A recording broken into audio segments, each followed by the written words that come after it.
Hello, everyone. Welcome back to the Erasmus Expeditions. We are here this evening with session number 34 of Beneath the Banner's Shadow. This is a long-running Dungeons & Dragons 5th edition campaign using English and Germanic history as well as Arthurian legends as a backdrop. This takes place in a homebrew world called Rostveen, more particularly in a kingdom called Vykaril. Tonight's session is called The Lions and the Sycamore. I'm super excited to get back to this game. We didn't get the chance to play it last month, but I'm very excited to get back to it because some juicy stuff happened last time, and hopefully that'll pay out in this session, so we'll have to see. First and foremost, I want to say thank you to both Rachel Ayers, who is the artist who has designed the majority of the house shields that you'll see throughout the span of this campaign. She was a fantastic artist to work with, and I highly recommend going and checking her out if you need work done. I would also like to say thank you to Augusto. I think that's the right name. I keep forgetting that, but yeah, I think that's right. Who is the artist who drew the PC art that you will see of the different characters here on the overlay. Also a fantastic job, and that was a beautiful surprise that was gifted to us by Steve. So thank you, Steve. As always, if foul language and mature subject matter and or immature humor are things that bother you, well, turn around, because you've been warned. I'm going to pass things over to my players so that they can introduce you. No, not introduce you. That would be awkward. They can introduce themselves, tell you where you might be able to find them on the internet, anything that they might have going on, etc., etc. before we begin. So we're going to start with Baron. I feel like we never start with me. Hey everyone, I'm Baron. I play D&D on this channel, like once a month at the very least. Really can't find me anywhere online except for on Absolute Tabletop Facebook group because I am an extremely busy individual with life. Tonight I'm reprising my role as Masaka Tord, Knight Extraordinaire. Some might even call me a lord. Happy to be here. There might be some who would. Happy as always, man. Yeah, happy to see you back on the channel. Chat is already hopping. Hello, everybody out there. Thank you so much for tuning in so far this evening. Next, we have Karen. Hello, everyone. Karen, also known as Myth and Gears on the socials. And if I'm not here, I'm over on Jake's channel or Dice on Ice. So that's where you can find me. And I am so looking forward to this game. Last session was pretty hard and great at the same time. So I can't wait to find out what's going to happen this one. I'm sure it will be a lovely time with lots of lovely events happening. Happiness and rainbows for everybody. All right. Speaking of happiness and rainbows, Josh. Yeah, the guy wearing all black, looking menacing over there in the corner. Happiness and rainbows. Hey, everybody.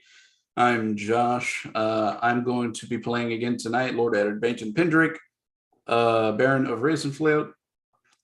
Not too much going on outside of this game online because, adult life sucks, but it is what it is.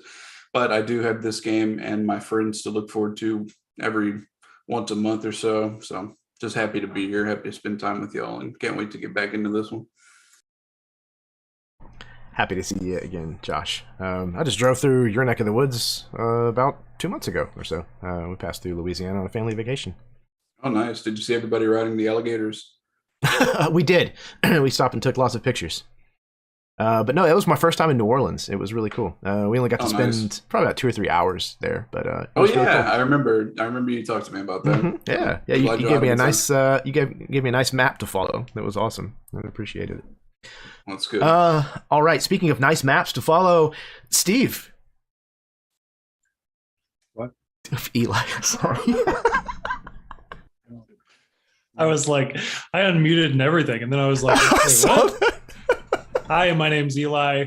I make maps, among other things. I've had some sort of flu thing for the past 4 days, so I'm just a mess right now.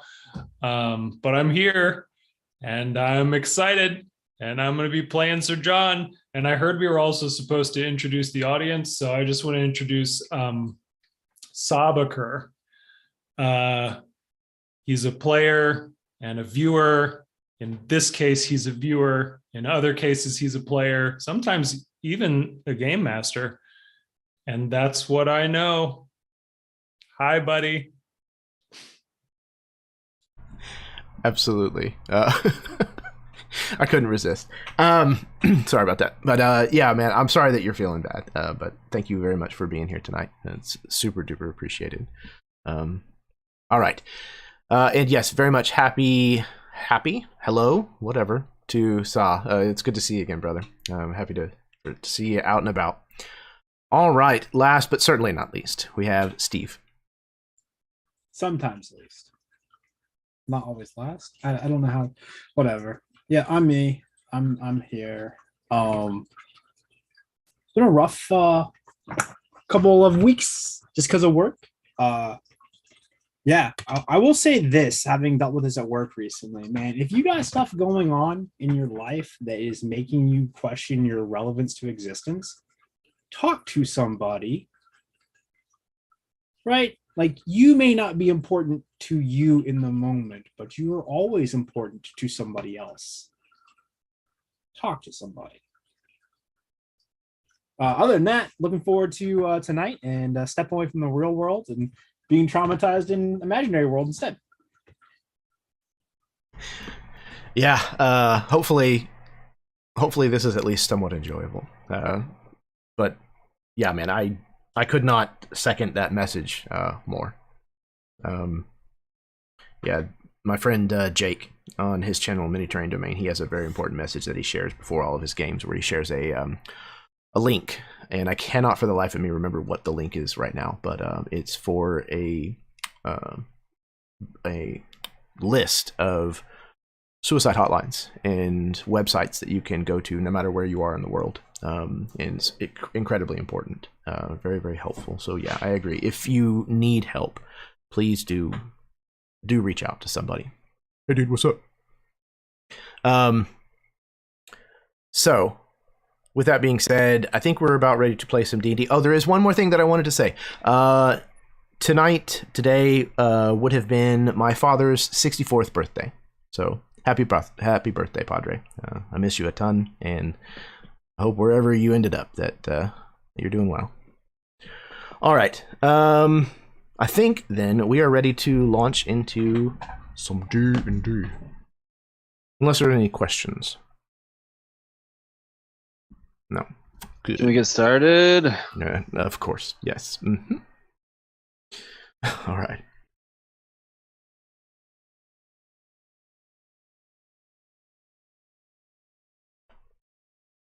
Of all the things in this world that can move us, none is so powerful as love.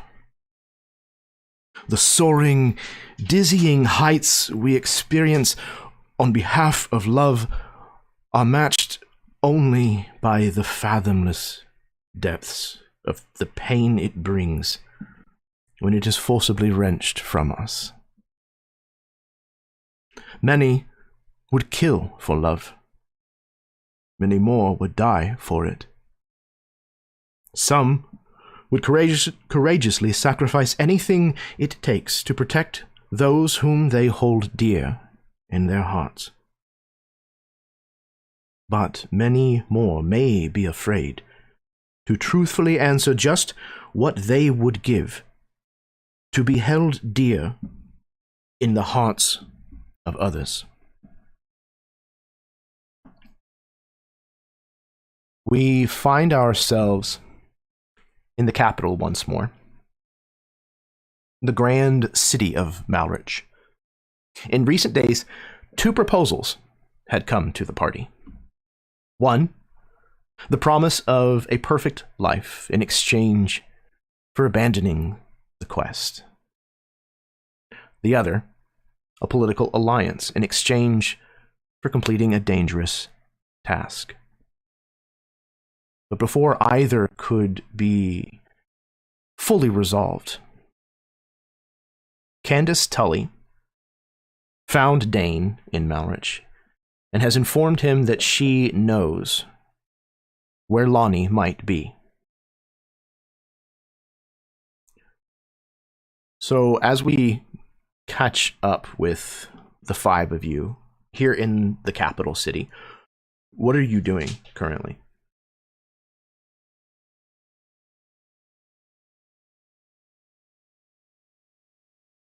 Had we decided where we were heading? I think we were heading north. It's been a long time, but I think we were heading to elf territory beyond the wall. Yeah, I know eventually that was the plan. Yeah, I didn't know if we had set out we'd set a time, we were going to leave or anything. I think we were just hanging out. Yeah. Just in the meantime. I think the last part of it was the discussion about the spread of the sickness and like its proximity to everything. So we started discussing like travel times and distances and how scary all of that was. I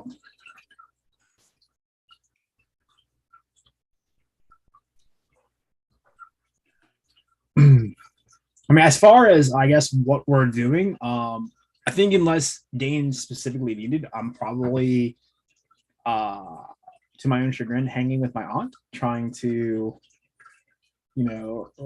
wring whatever details I can from her about where my sister might be, and then trying to figure out,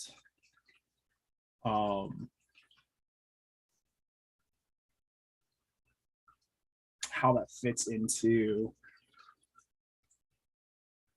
everything else that's so important, right? Like saving the world, pretty high on the list of things that need to get done. Finding my little sister, pretty high on the. So much simpler when it's towards family in jeopardy.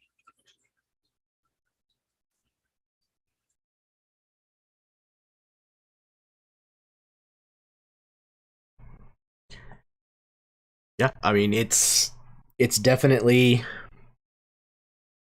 there's definitely a lot on Dane's plate at the moment, I think. Is the information that he found out from his aunt, is that something that he is tabling with the rest of the party? Or is Yeah, it I just think something he's after wrestling with spending privately? some time with her and getting, what the closest to details that he can, I do think it is something, getting with everybody and sort of laying it out there is important. One, so that he's not struggling with it himself. Everyone else can help weigh in.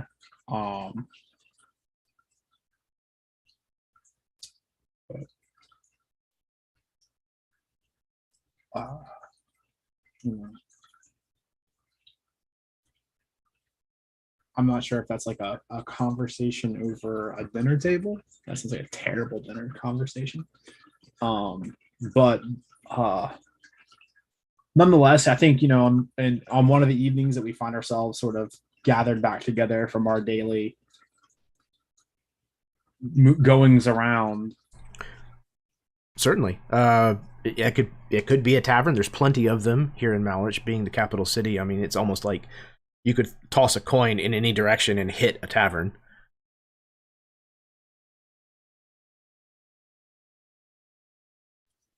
Yeah, maybe just where we stayed last time we were here. The same Sure. tavern. Yeah, I don't remember what it was called, but it was a Tavern. decent place. It was kind of middle of the road, not too expensive, but definitely not the cheaper bottom of the barrel either.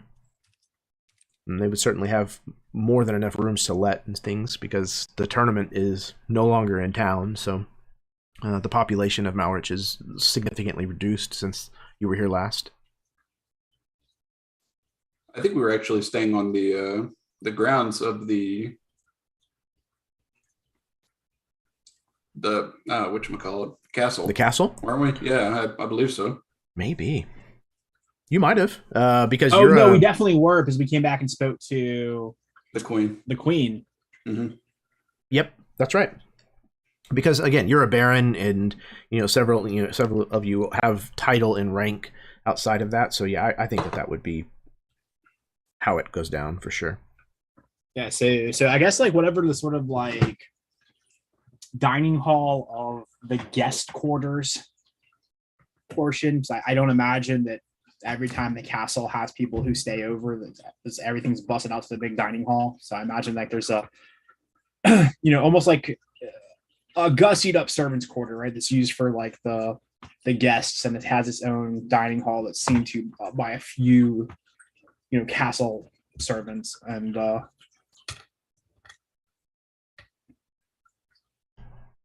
yeah, I think Dane's probably sitting there talking to one of the scullery boys, early in the evening,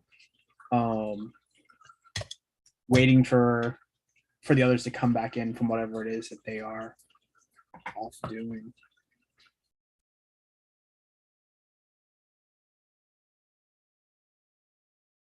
Yeah, and they can certainly set up, however many places and things that you might be needing, and get it arranged for all of you to eat together if that's kind of what you're looking for.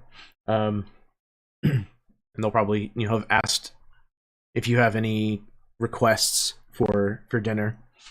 You guys are probably the only other guests here. Well, that's probably not accurate.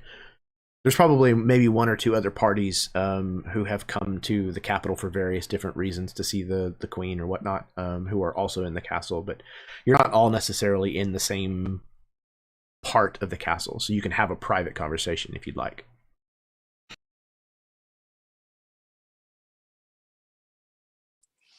I think Ari's actually out at the training grounds, probably by the archery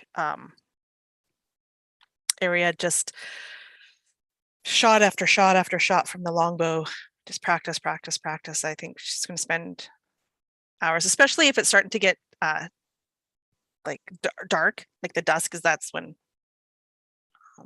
it's better for her. So yeah, hours. She'll be just shooting arrows at the target. I think Eddard would join you if you would allow him. Yep. If that's the case, Tord will be sitting with Dane and his aunt, just as that support that was requested.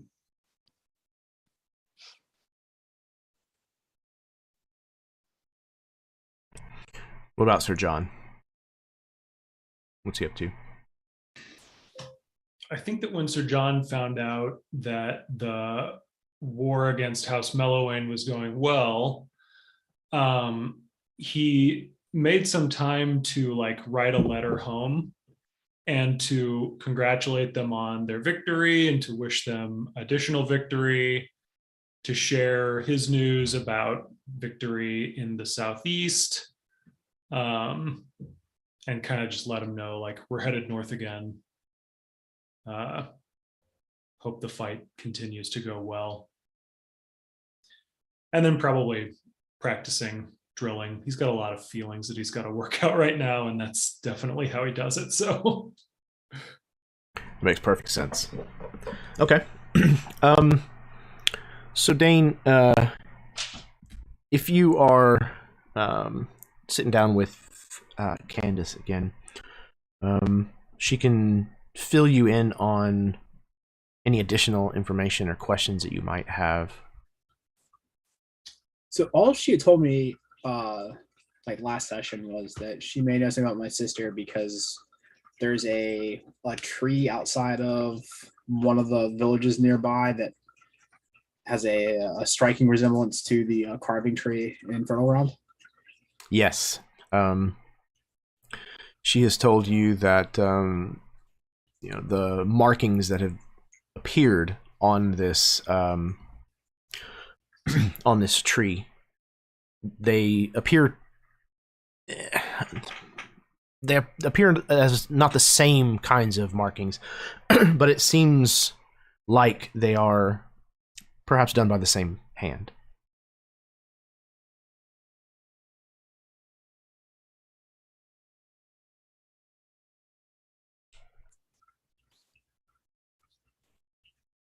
Like, so are you saying like her name or her initials, or I don't I don't mean to sound like I don't believe it, but I mean deciphering handwriting from a tree.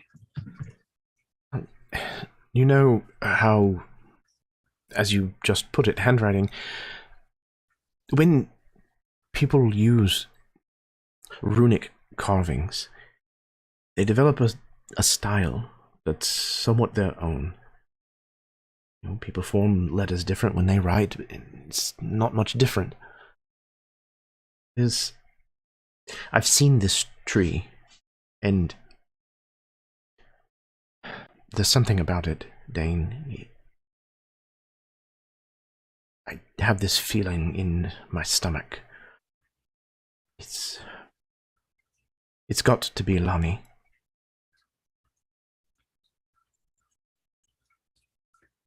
How far? It's Wintingham, right? How far is that from here? So Windingham is, and also it's the wrong direction, right? It's like south. Yeah, it's like east and just a tad south of where you currently are. But by road, it would take about 3 days to get there.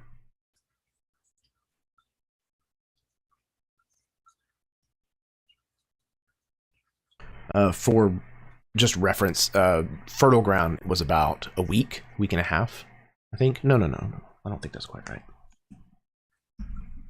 It might be about the same distance as fertile ground is. Okay. And what took you there? Like, why? How did you?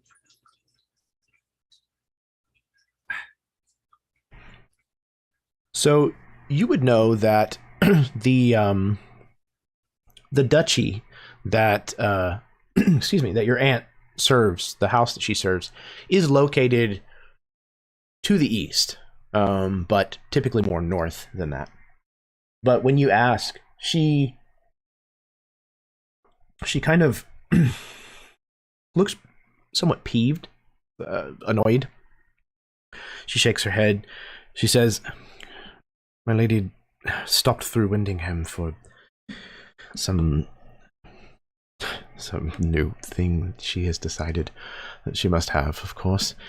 But when I was there, there was some talk of this tree.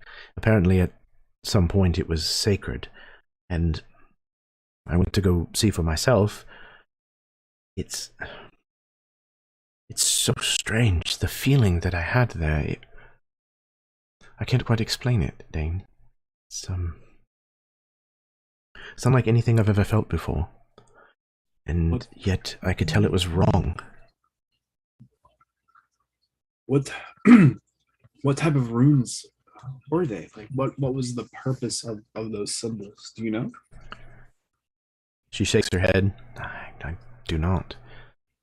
I was intending to do some research on it whenever I saw that you were here, and I decided that you should know. Just in case.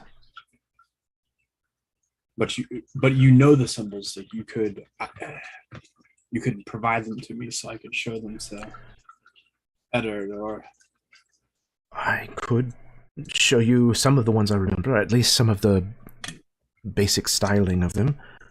And she kind of looks as if she's searching for, paper and parchment and an inkwell. Here you go. For whatever reason, I actually do have that. She turns and looks at Tord, not perhaps as surprised as Tord might have expected her to be, but she nods. "Thank you. I don't believe that there's very many knights who carry around their own parchment." I've been doing a lot of clerical, stewardy kind of things lately. "I see. It's a noble pursuit." Well, I appreciate that. I try. She begins kind of scribbling out on this piece of parchment with the ink, and it's not any runes that you would necessarily look at and immediately identify as, oh, that is a specific spell. But you definitely kind of get the sense for what your aunt was talking about. Some of the way that the lines are formed and things look familiar to you. Very oddly, Dane actually has eyes of the runekeeper, so I can read all forms of writing. Interesting. Okay. Very cool. So, looking at this, again, it's almost like looking at someone who is not fluent in a particular alphabet, kind of writing. So some of the symbols are a little off, but you can sense this is not like a grammatically constructed sentence. Right. This is things that are linked to spells, Okay. Certain keywords, things of that nature, and you get a sense of fire and death, or perhaps rebirth, possibly some kind of necromancy, and transformation. Those kinds of words, things that revolve around that kind of language, are what you're getting from this.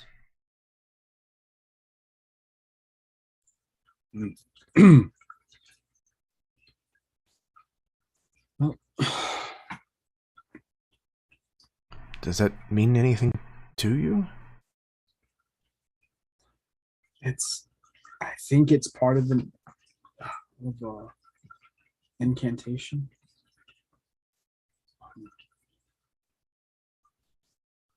It's broken, so I can't read all of it. Dane, I don't. Does Lonnie have magic? Has she manifested magic before?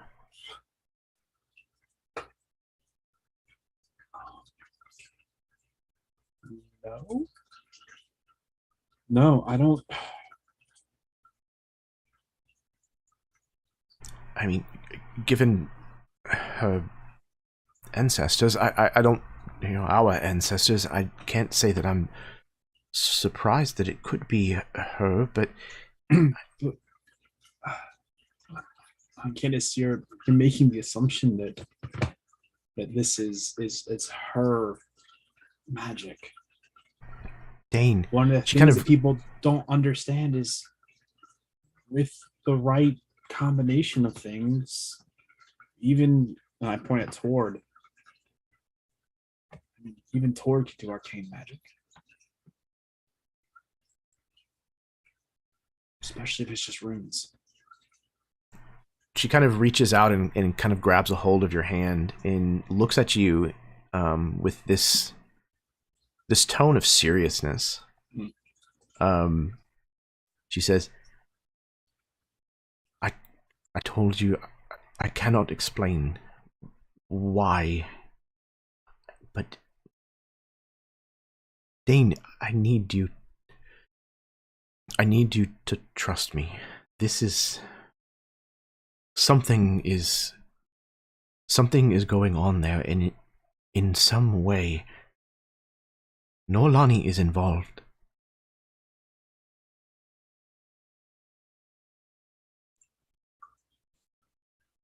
I don't. I believe you. I wasn't saying that it wasn't her, just that part of the reason this looks so strange is you're right, she's never manifested any magical abilities, but with the right tools and someone to teach her. I just kind of shrug. But there's definitely something off about it, something not right.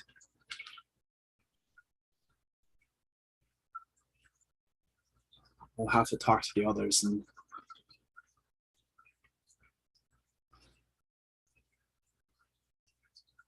I want to be able to go and find my sister. I want to be able to help her, but there's so much on our plate right now. I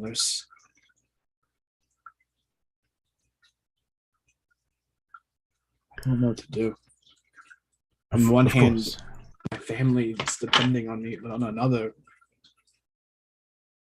the entire kingdom or everything as we know it is depending on us. I cannot imagine the burden that you bear, Dane. Your group of friends seem to be, well, destined for more, and I cannot imagine what it must feel like when everyone is pulling, everyone is expecting and wanting something. This kingdom is a wounded animal, Dane. It has many, many injuries, and some of them may never heal. But it is wrong of us to expect more than you can give.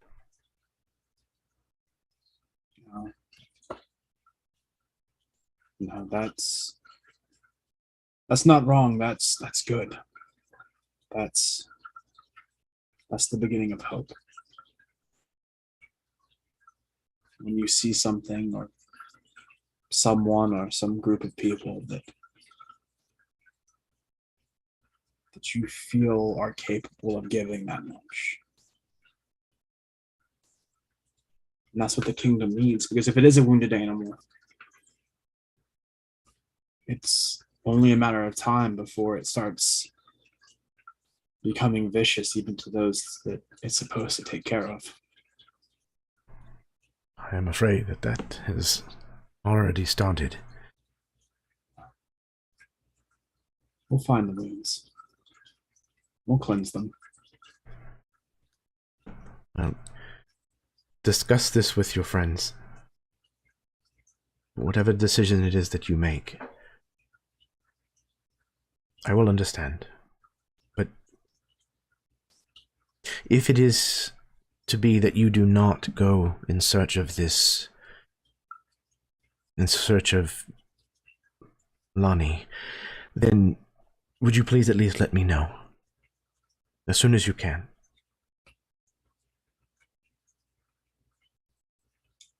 Of course. Yeah, yes. Very well. She kind of slides the inkwell and the parchment back towards Tord and nods. Again, thank you, sir. Tord nods. She kind of pulls her hood back up and kind of hurries away.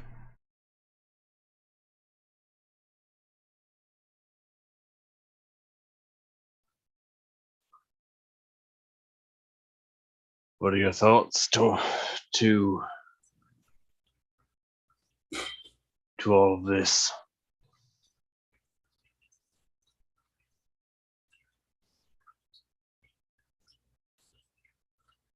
I don't know, Tord. I think she's right. I think this has something to do with my sister. There's some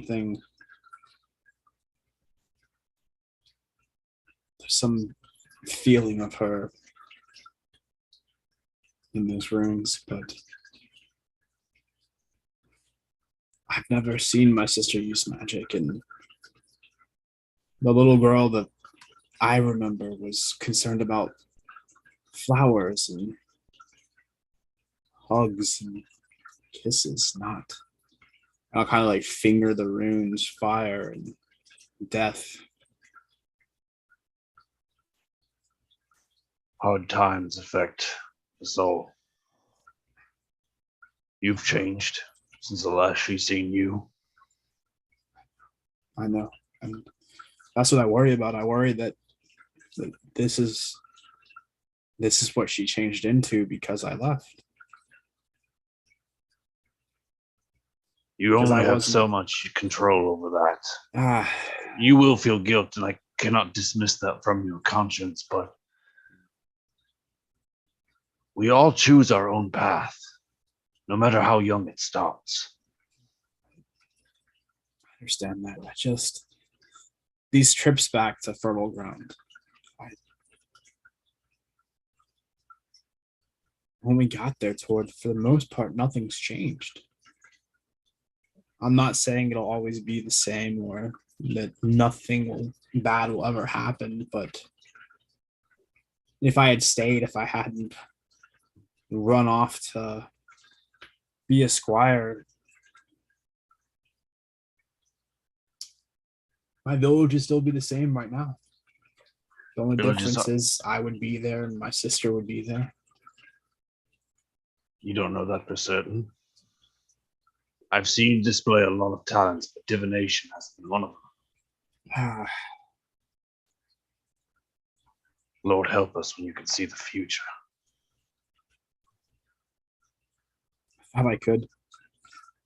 In those stories where the good guys win, where the sun sets and everyone lives happily ever after.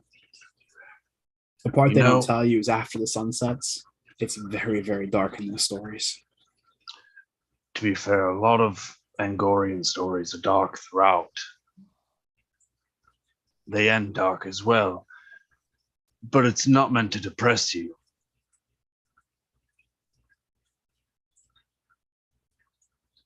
The light shines brightest in the dark, Dane.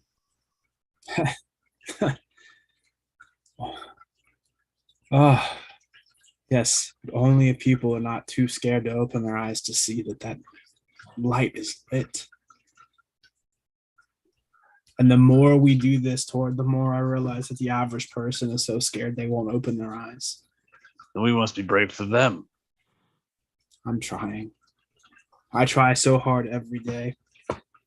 Every night I sleep and I remember what it's like to not be alive. Not to be dead, but to not be alive. I was fortunate, for you accompanied me in my experience. How blessed I now consider myself in regards to having someone as experienced as yourself alongside me. Tord flexes his left arm. Big muscles. No, like more of like a aches in his hands and in his forearm. We live hard lives, Dane. It's not. Never was easy, and our scars will remain. I don't worry about.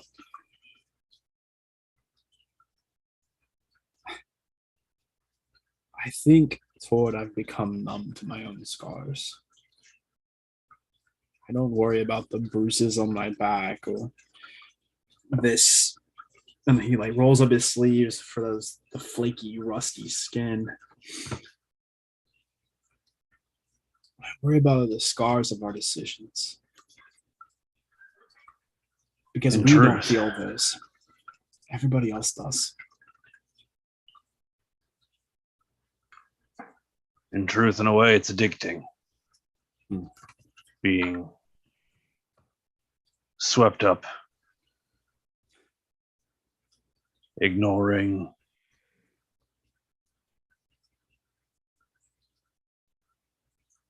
I don't know. You're right. Our actions have played out in traumatic ways to a lot of people.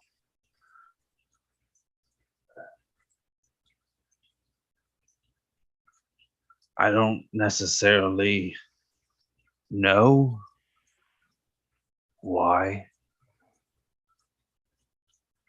but not all those people are directly our fault, Dave. And you, as well as I, know the only reason we can even begin to rest our eyes at night is because we've done everything in our power to either atone for what we've done or to overcompensate for what we will. No, I understand. I don't think that we've done a bad job. I don't think there hasn't been an occasion, a situation, a calling that we haven't listened to or overcome. I just worry my aunt's right. That we're reaching a point where we're being asked more than we can give. Not from a lack of desire to give, not from a lack of willingness. I don't think that there's not a person in our family that wouldn't give their life for this cause more than once, some of us. But what happens when that's not enough? What happens when that cause that we would die for takes us in a direction that doesn't let us be us anymore? Toward, you and I are not so different, minus the me being half of a you. Our families mean a lot to us. And I count you as family. All of you. Sir John, Ari, Eddard. But my sister. How do I reconcile going after her and not doing what's needed of us, or doing what's needed of us and not going after her? I'd like to think that no matter which way we go, time will wait and the things that we need to do will still be there, that the world won't move on, that things won't get worse, the sickness won't spread, tensions won't grow, machinations won't happen, but we barely wake up to the same kingdom each afternoon. It seems, actually, in Angorian culture, the crossroads is a sacred place. It is a point of choice, decision. A fundamental question of one's character, of his plans, of where he's been, where he's coming from. More often than not, in our stories, we are taught that it is a battle of state versus family, or some degree, therefore, where great men are left with the choices of, do they forsake their country for the things they hold dear, or do they forsake the people they love to protect the ideals they uphold? It's cruel, builds character, makes us hard, makes us capable. It's bullshit. It sucks. Because the only casualties of this are the people around us, like you said.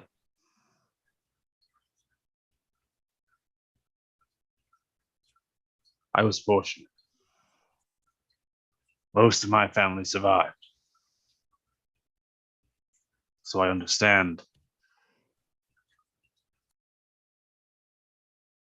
Dane, I want to call my horse right now and ride down there. Leave this eve.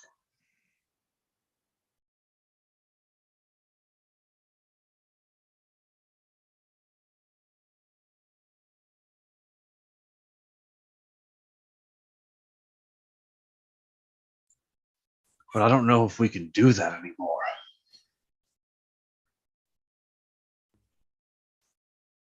At least I can't make that choice. I don't know who can.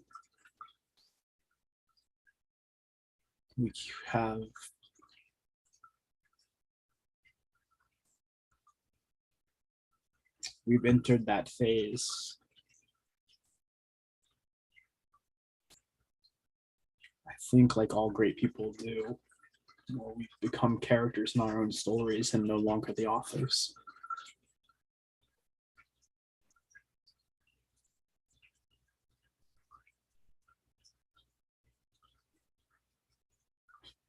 Don't expect anyone to tell us what to do.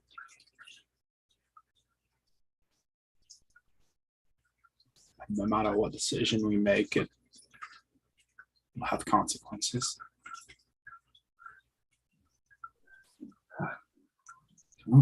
Would you like to do logical pros and cons of each? Oh, you're asking the fairy tale lover if he wants to do the logical pros and cons. I mean, And Tord will take out a single coin. you can call it in the air.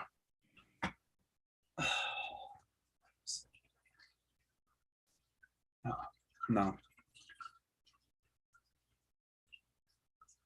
Tord will put the gold down on the or the silver or whatever it is for the drinks that like we've been most certainly drinking. I think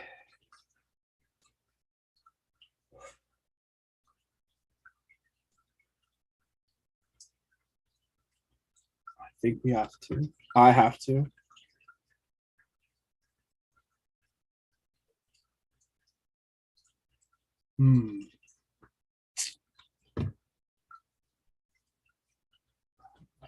We have to speak to the others. I have to speak to the others at least. Tell them what I know, and it's hard. It's hard because I know where Eddar's heart is. He'll say go for my sister, but he'll know in the back of his head that he's making that decision for me, not because it's the right one, but he'll make that decision out of love. Sir John will try and talk himself around it. He'll pro and con it. And then in his actiony and not so wordy way,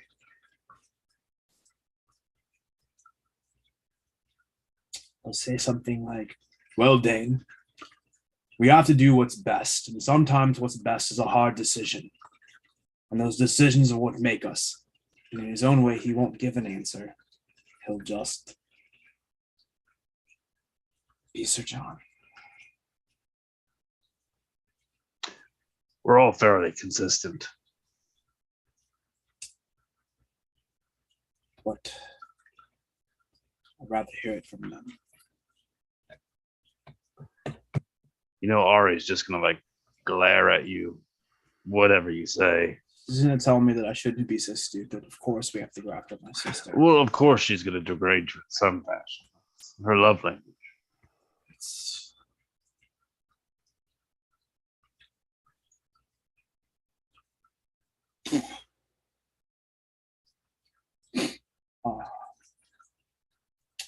I think Dane just calls for one of the servants and asks them to go retrieve at the convenience of Ari and Eddard and Sir John, who are apparently out in the training courtyard somewhere. Yeah, absolutely. And I think, again, there's not a ton of people here, and most of the other individuals that would be staying within the castle grounds right now are traveling nobles.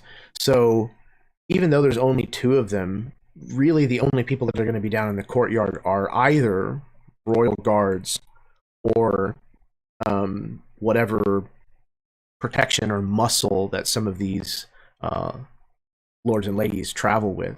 So there's probably a couple of knights around that you've actually been able to be practicing with in the grounds. And none of them are really quite as accomplished as Sir John and Ari are on the martial field, but they certainly do try. I think you've probably exhausted them by like midday at the very least. But when we head down to this kind of courtyard, this practicing area, staging ground, whatever it would be called, what do we find? What's going on?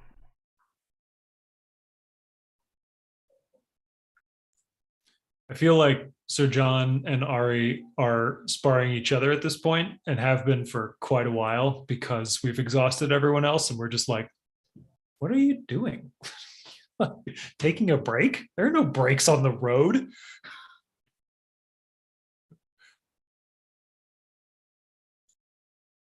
Eddard is probably doing some light target practice with his short bow. He's not. He's not ready for that kind of hands-on, especially with the bow. So he's just trying out, trying to see where he is, especially now that he only has one eye. It's made things a little more difficult for him.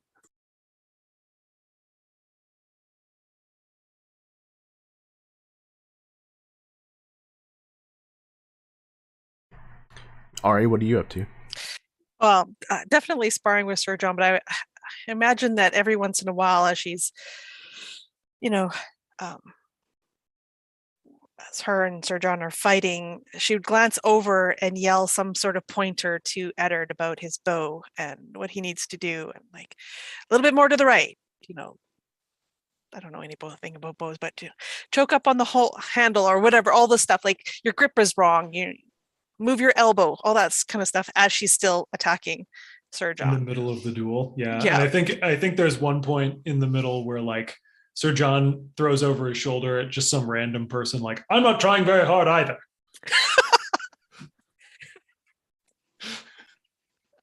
There probably would have also been a time earlier before you guys started sparring where Eddard would have asked Sir John for some tips with his blade. Because again, he's only used to wielding like the dagger, and he recently was gifted this scimitar, and it's a lot heavier than a dagger. And how do I use this thing? Like, sure, you can't just, it's difficult.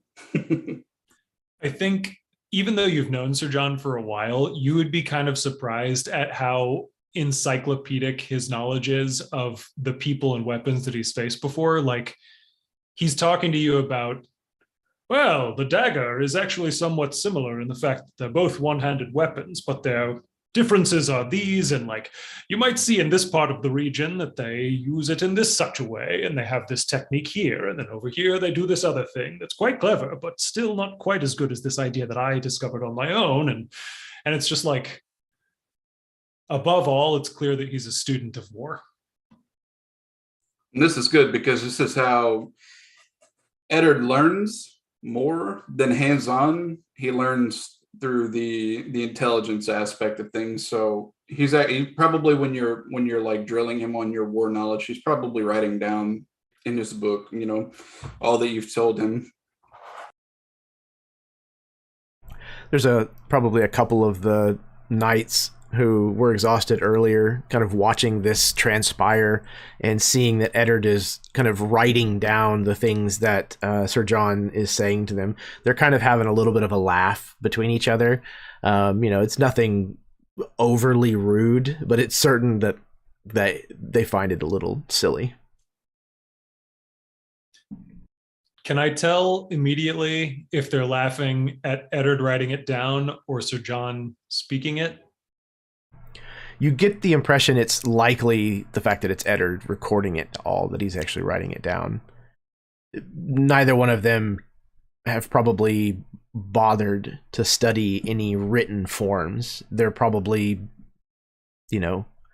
trained in, either as soldiers or, as men-at-arms more than, an educated fighter such as yourself. Yeah.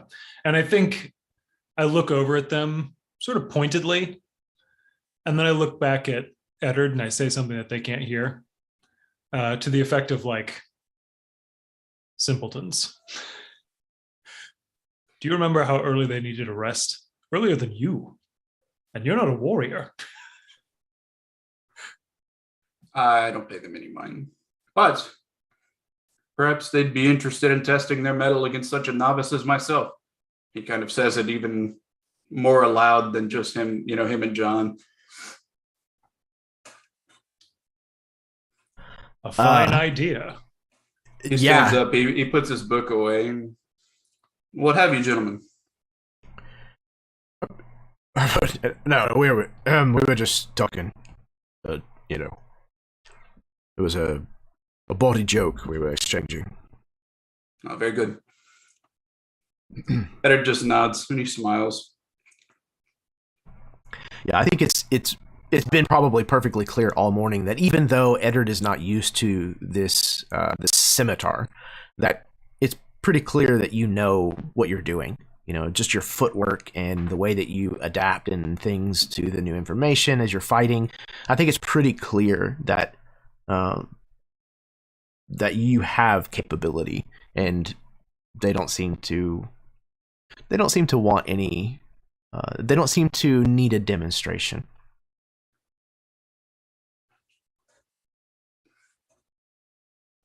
And I think that's probably when Eddard puts away his book and takes out the bow, and he just starts out with the target practice, and you guys can carry on with your duel.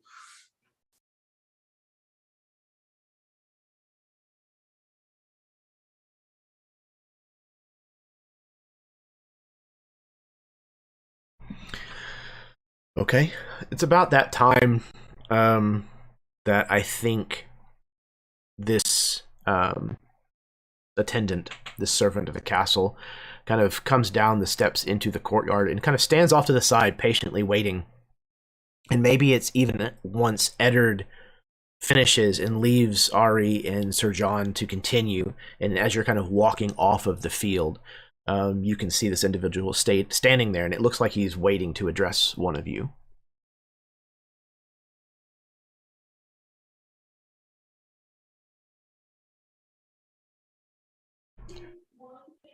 Oh, Baron, sir, forgive me.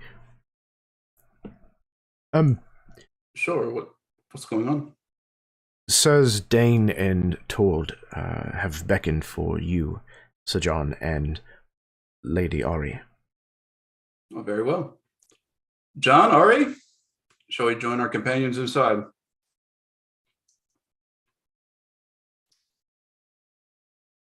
I think I dump a water bucket over my head and like get the hair all out of there or whatever. And I'm like, let's go inside.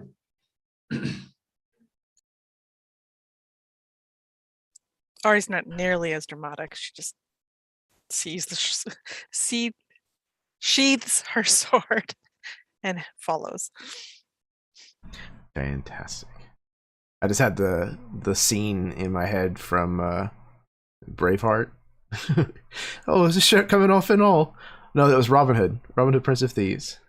Whenever the guy's like getting ready to shoot and he's taking off his coat, they're all teasing him.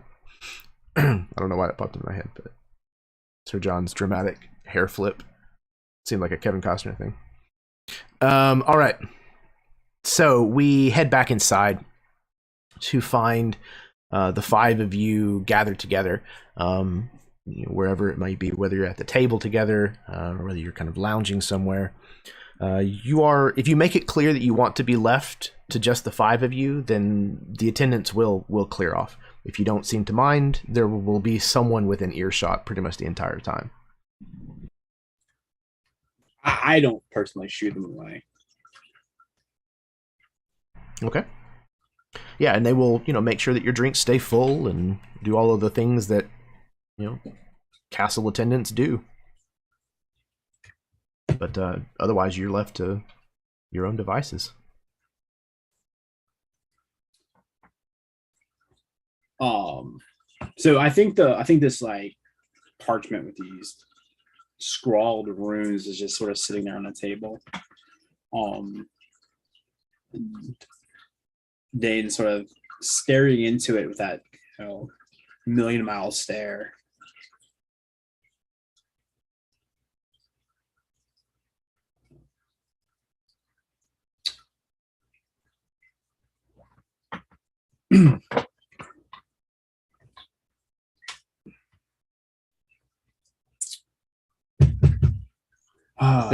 I think Tord would like rudely interrupt. You're like, oh, were you guys fighting? You guys were fighting? Oh, no. You missed out. Ah, mm. Or you missed it. There were a couple outside that didn't even want to spar with me. I was shocked. You were sparring too. They didn't want they didn't want to spar with me. They told me I it wouldn't want be to spar necessary. with you. Maybe tomorrow, friend. It's Anyway, one of those crosswords, I suppose. Dane had something he needed to say. So apparently my aunt, Candace,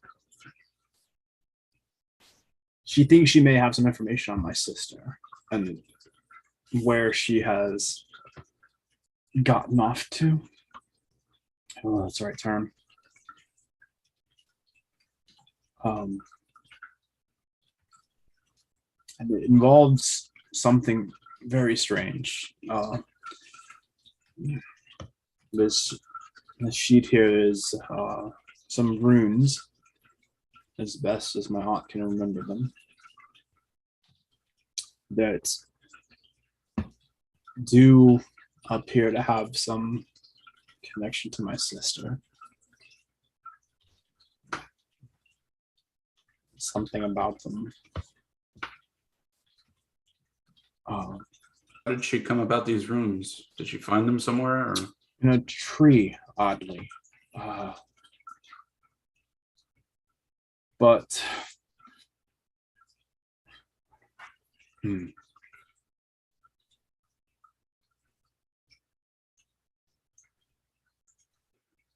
Well, where is it? in a village to the east. There's apparently it's some sort of sycamore that's been badly burned, and these runes and others are carved into it, but in such a way that they made my aunt think they asked me to be with my sister. How long has Dane's sister been missing?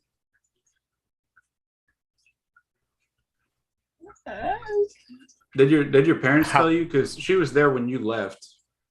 Yeah. How long And was then has Dane when we been came gone back? Yeah.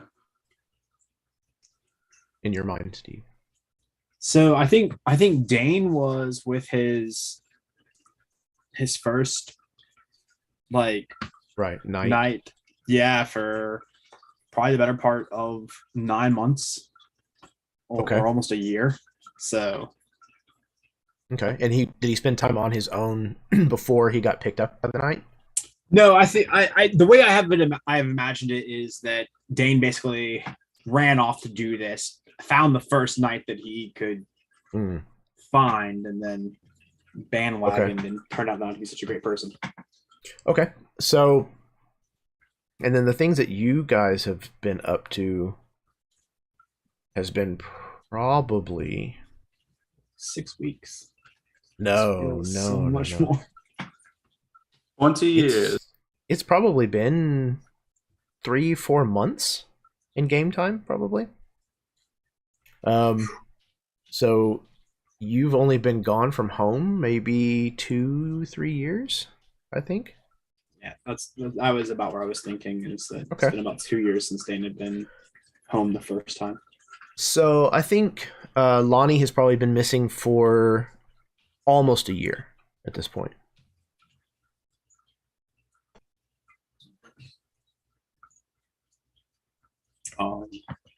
That would have been the time frame that my mom gave us when we were back in Fertile Ground when she had mentioned. Yeah. But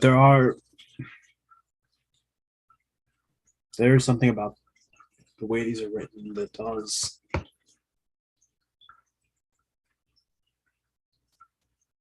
remind me of my sister. How far off is this village? 3 or 4 days. Which village is it? Whittingham. Wintingham. Well, that's not far. Surely there's some road between Wintingham and Morrington.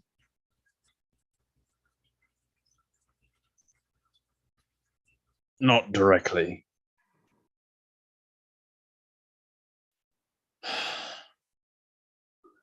It would be a choice. Right.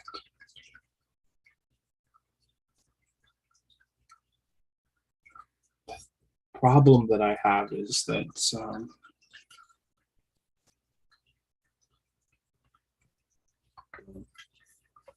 the scale of things, right? This idea that we have so many irons in this fire of what we do. And unfortunately, our travels aren't taking us the direction of my sister. Out of game question, is there anybody that's like beckoning us north that was our own like initiative there, right? I did So- Like boast to the outside of, like- queen- At the end Go of the ahead. last session, I boasted to the queen that we were going to ride north and confront the plague. Right. And the Makes plague has sense. sort of become our timeline because it is crushing south Right. And seems to be growing more rapid as it moves. I don't know if he's necessarily shared the information with the rest of the group yet or not, but Eddard was also particularly asked about doing something up north. It didn't seem like it was necessarily a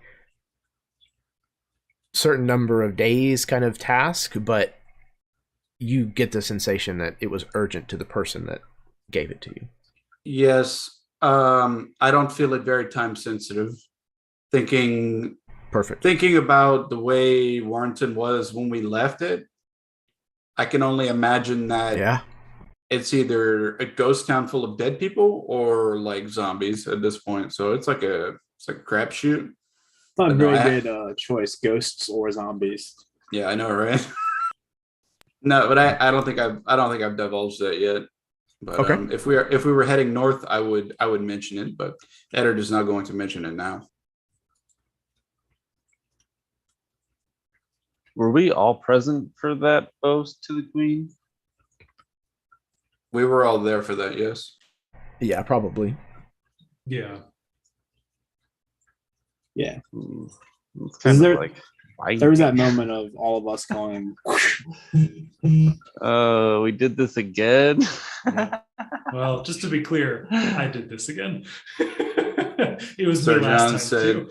"I will personally see to it that these folks ride to the north and take care of the place." Didn't technically say Man. when, but she did ask what our next move is. So well, What are we? If she RPG asked, characters? She asked, so we had to give her something good to go. Did she give us a timeline that we're working on, or it was just kind of like go forth and no. The only real like timeline that we have is this just is well, raging through the north yes, the disease and then the brewing war. between Kerwall and Yeah. House Mellowing. Yeah. House Mellowayne and House Lightnor. Well, it's Right. actually between Mellowayne Melanin and Lathelbryn There are you the two go. major houses, but that's That seemed to almost be- kind of resolved.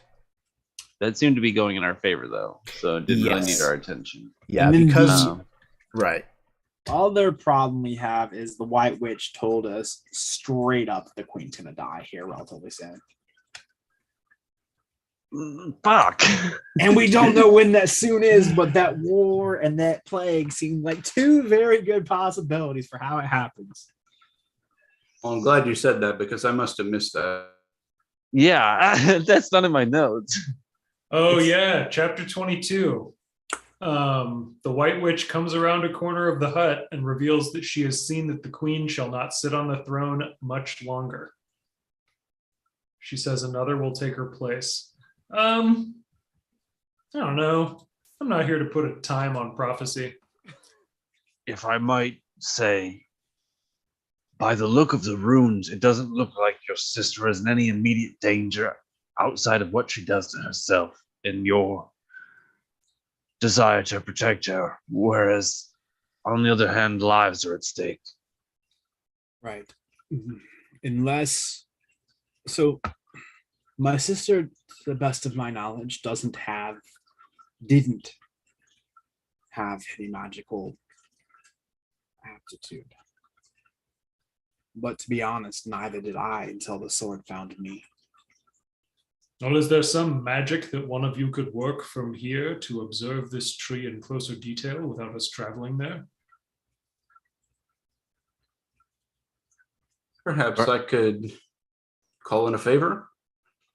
Maybe Reagan can do something.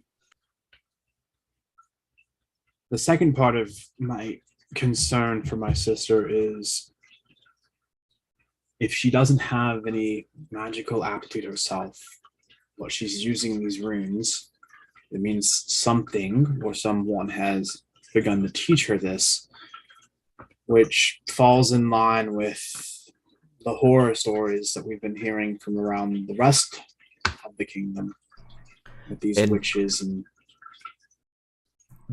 sorry, just to interject for just a second. Also, Steve, I don't know if Steve remembers or not, but Dane, you found a black candle beneath the roots of that tree back home.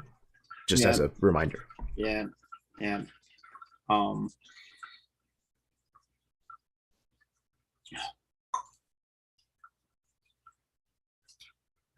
So something or someone has been going around and abducting or recruiting people like my sister. What does that mean? People like your sister.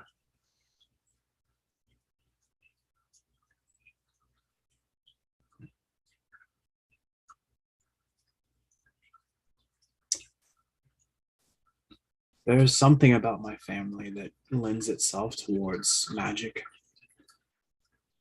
My grandmother, my mother seemed to reason my sister. What does cilantro taste like to you? I've never had it. We're very poor. I don't care for it personally. Does it taste like soap to you? Soap? You know, lard mixed with like herbs. Do you not bathe? That sounds Like cilantro? delicious. Like lard mixed with cilantro? Yes. Cilantro tastes to me like cilantro plus lard. And I don't like that. Are we bathing or are we cooking? Sorry. It does bring to mind that if you have lard with cilantro in it, when you're taking a bath, you're essentially stewing yourself. I've done that. Seasoning. It's not so bad. We've Don't know been- until you try it. I've been baked. Yes, we know. In an oven. Big oven. No, what I mean is that between the possible aptitude that my sister would have and her vague understanding of magic and fairy tales and my leaving, I think it hurt my sister a lot.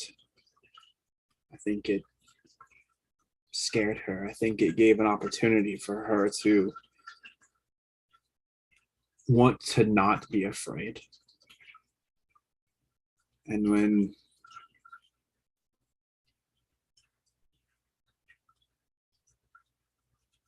when you're sleeping and you're startled, you only have two options. You reach for the sword next to your bed, where you climb under the sheets. And my sister is not the type to climb under the sheets. When we were in Fertile Realm, there was a candle, a black candle, in the roots of the tree.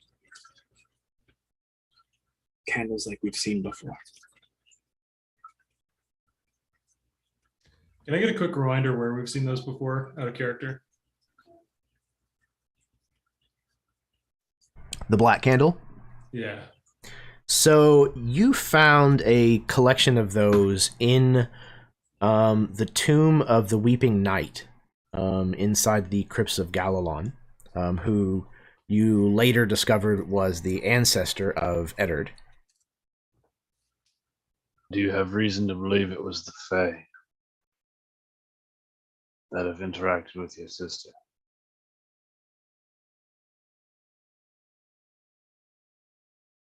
No. I think there's something, but I don't know what it is yet. You just have the inclination that it's malicious in nature.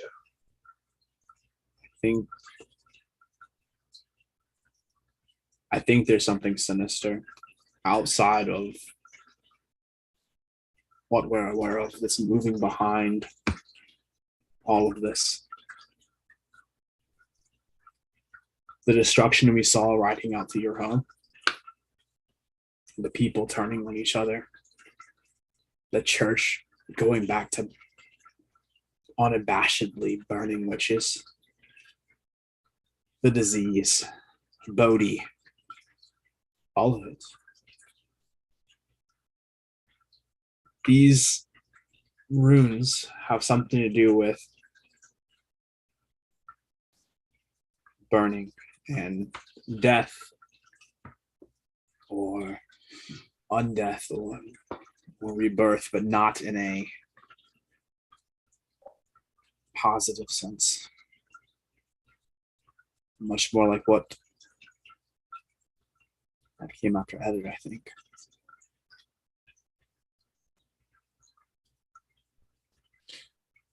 In military strategy, when armies clash, you direct your forces toward the places where things are going wrong. But in good military strategy, you also divert them to the places that are about to go wrong. The horror of magic gone wrong is responsible for what we just left and what we're headed toward. Do we really want to let another wrongness enter this world if we can stop it? One of these paths leads down a chase. Another one is a problem that we can actively see and prevent. I understand where you're coming from, but one individual is only so capable. This disease is spreading like fire. You're not wrong. That is my concern. We can communicate. We can talk with her. We all know how the sickness is.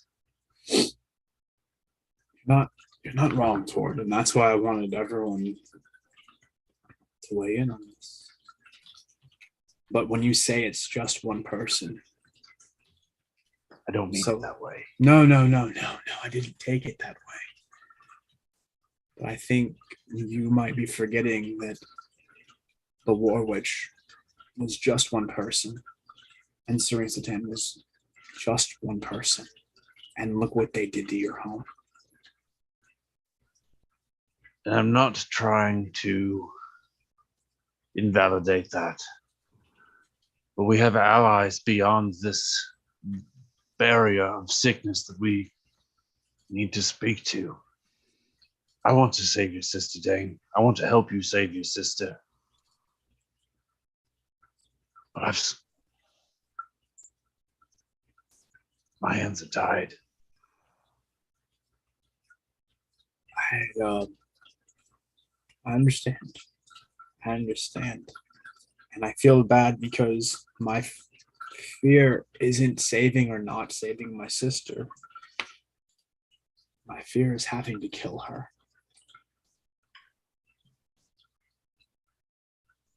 We've done a lot of things, Dane. We can figure that out.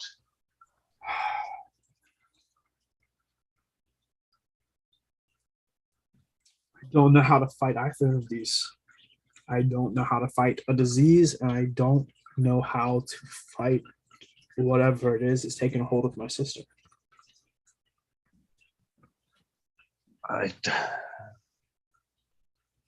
Tord kind of like shrugs and looks to the rest of the group. I want to think that one of these options is the right one, is the easy one, is the one we can do, but how do we do either?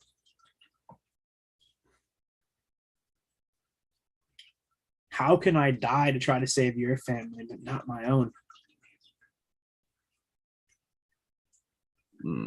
Brutal.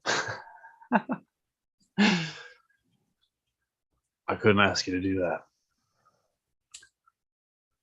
What if I don't and I save my sister and the world dies because of it? What did I save her for?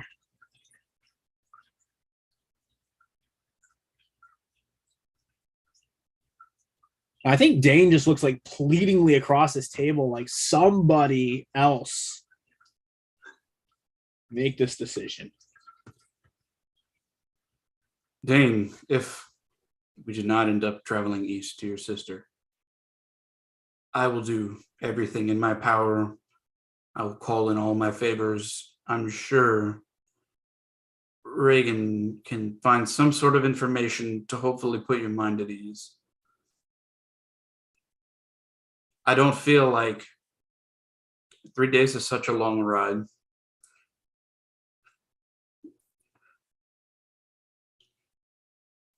But we must all make this decision together. I'm sure you all know that. Think if we don't go, my aunt intends to. What that means, I couldn't tell you. Yes, that is troubling. Is she capable of magic?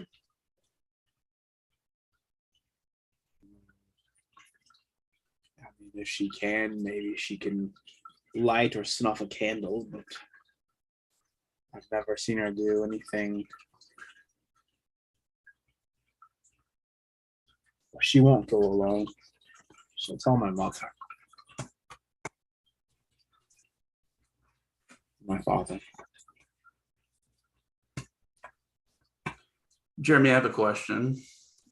I'm sure sir. this is probably not ideal, but how far is Raisinflay from this village? I think that Malrich is closer, probably by at least a week or so. Yeah, like Looking at the map, at least. let me see if I can get to the map real quick. Let's see. Map of Vykaril. So you have Malrich here pretty much in the center. Wintingham is just over to the right, slightly up the river.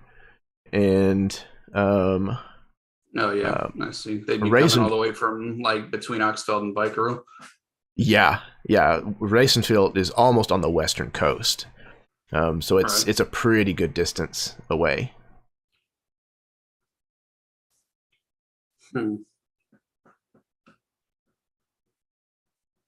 Yeah, my thought was to send out a couple of my knights to kind of scope the situation out, but yeah, I think we. It's like one of these situations where we'll just like, we'll just have to do. Fine, we'll do it ourselves. Be better off that way anyway. But I can't think of any allies that we could call in. You know, it's a tough one. What about you, Ari? So, John. I agree.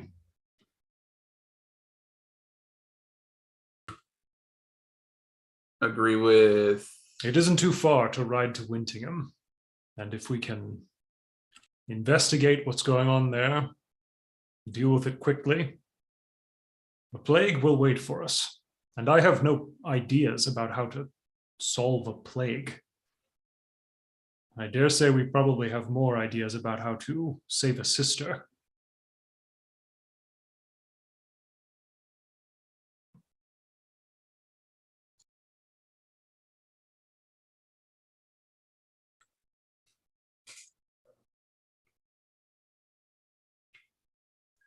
We mean to leave this evening. Sooner the better, I would say. I do have a parcel I must pick up, but I'll be ready. Yes, I also have something that I'd like to attend to before we leave. What about you, Ari? You've been very quiet. What do you want me to say? There was a time I gave up family for duty, and it was the wrong choice. I gave up duty for family, and it was the wrong choice. I don't think there's a good choice. But Dane, you've got to ask yourself what's in your heart, because you have to live with this decision. This is your life. And sure, we can go save the world. Like, do we even know if that's a possibility? I mean, we're fighting for it, but who knows what's around the next corner? But if you're trying to save the world and you let your family and everything you care about die in the process, what was the point of it? And if your worst fears come true, and I hope they don't, because I would not wish that on my worst enemy. But if your sister needs to be dealt with, would you really want some of these fanatics who don't even care about her to do such things? Should you not be the one to try and get her back on the right path?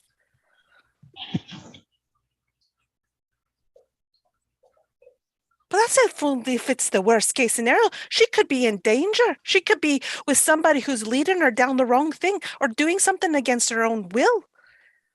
You don't know. This black candle thing, that's disconcerting. The only ever times we've seen it is there's been no good about it at all.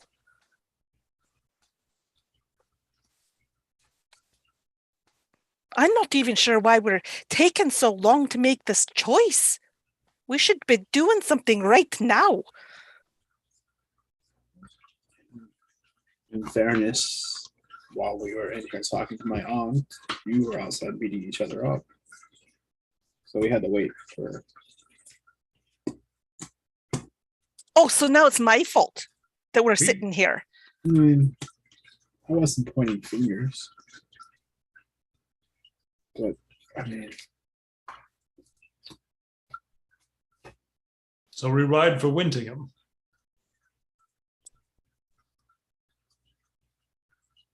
Seems that way.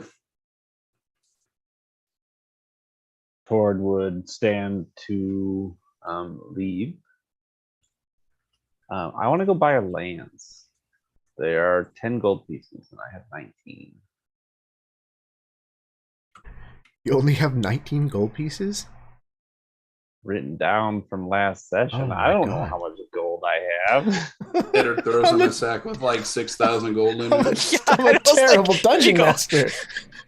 I was like, how did you not have more? I have it written down that I won 19 gold betting on Sir John last game. I see. And I imagine I spent probably about 9 of that perusing in the streets.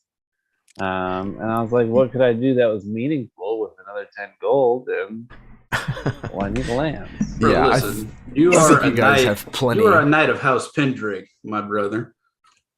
We'll take care of you. You get a lance. And Listen, habits of the road die hard. I basically lived a very frugal lifestyle for pretty much up until about 3.5 months ago when we started getting paid. I'm just saying, you have this is 19, new to me still. You have I'm 19 a lord now. gold, In and 3 Sir John months, is a person to carry gold. In 3 months, I was getting hunted down, and now I'm a lord. Sir John has a person to carry a chair, not even just gold. Right. He's got a gold person and a chair person. And What it's Yeah, worth, that's him. I've assumed I've had a lot of credit, but I've also tracked my income and expenses since the beginning of the game, like since character creation. And Jeremy, you've given me a total of 648 gold pieces in the past 4 years. So yeah. See, for most things, I just like feel like I barter, and it works out. I'm like, I have these things written down from last session. Do they have value to you? My we did goodness. just give most of the treasure from the last big adventure back to the people. We were like, no, we don't want gold here. Yeah, I That took might some have been it. armor. But Yeah, you guys would have won purses and stuff at the tournaments that you've been in and things like that as well. Yeah. So that's just on me as a DM for not having said that you've gotten more coin than that. So yes, a lance is absolutely no problem, especially in a city like Malrich. You could have your choice if you wanted.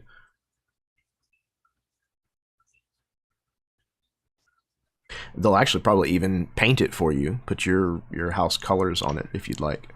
I'm thinking less of like, I'm more like a spear, really, like a war lance of some kind. Yeah, absolutely. So I would really like it to be like non-ornate, like an oiled dark wood with metal bands. Oh, perfect. Yep. Absolutely. Okay. Really to just round me out as a cavalryman alongside Sir John here. Yep. Okay. And you've got the stats and stuff for that, yeah? Yeah, I got it on Okay. right here. Cool. All right. So, Edward, there was something you were saying that you wanted to do? Yeah. Before we leave, Eddard is going to go up to Reagan's chambers. Ah, yes. I expected this scene. Hang on. All right. So yeah, you know where her chambers are. You can move up and knock on the door. Yeah, he just gives a gentle knock on the door. What time of day or night is this? I figured it was like at least like 6 to 7 p.m. It's not like late, but we were planning on heading out through the night. Okay, so it's like right after this conversation that you just had with the party, then. Yeah, Tord gets up and then I go address my business. Okay, perfect. All right. So you knock on the door and you hear a voice from the other side. Come in. Eddard comes into the chamber. Reagan? Oh, Baron. She kind of nods. Eddard is fine. Trust me. Of course, Edit. Can I help you? Yes, I just wanted to let you know that me and my companions are leaving Malrich tonight, and I wanted to stop in and talk to you about something. Where Eddard is normally pretty good with words, seems like maybe he's approaching a subject that he's not entirely like comfortable with, I guess. And he says, you know, when we were there with the Baron of Warrington and he requested that I travel and bring him back his shield, he offered his sister's hand in marriage, and I couldn't help but notice that, I don't know, was there something wrong? Oh no. It's a perfectly smart match. I'm happy for you both. Yeah, I think I'm going to roll an insight check on that. Sure. So let's see. Oh, natural 20 plus 3, 23. Okay. Without question, she's lying through her teeth. Yes. This obviously bothers her a lot. Now, Reagan, You have known me for many a year. We've Yes. been very close. I can tell when something's wrong. Please, just be real with me. What is it?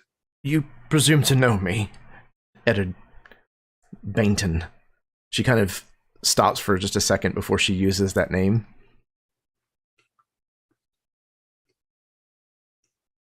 I do take it that we know each other quite well. Well, you would also know then that you are a baron. So, it only makes sense that when you marry, that it would be to royalty. He kind of steps forward a little bit. Of all the people, you know that I am no ordinary baron. I don't exactly follow all the rules in the book. This marriage proposal means nothing to me. Well, if you think that you can marry her and that something between us is also possible, Eddard, then honestly you don't know me.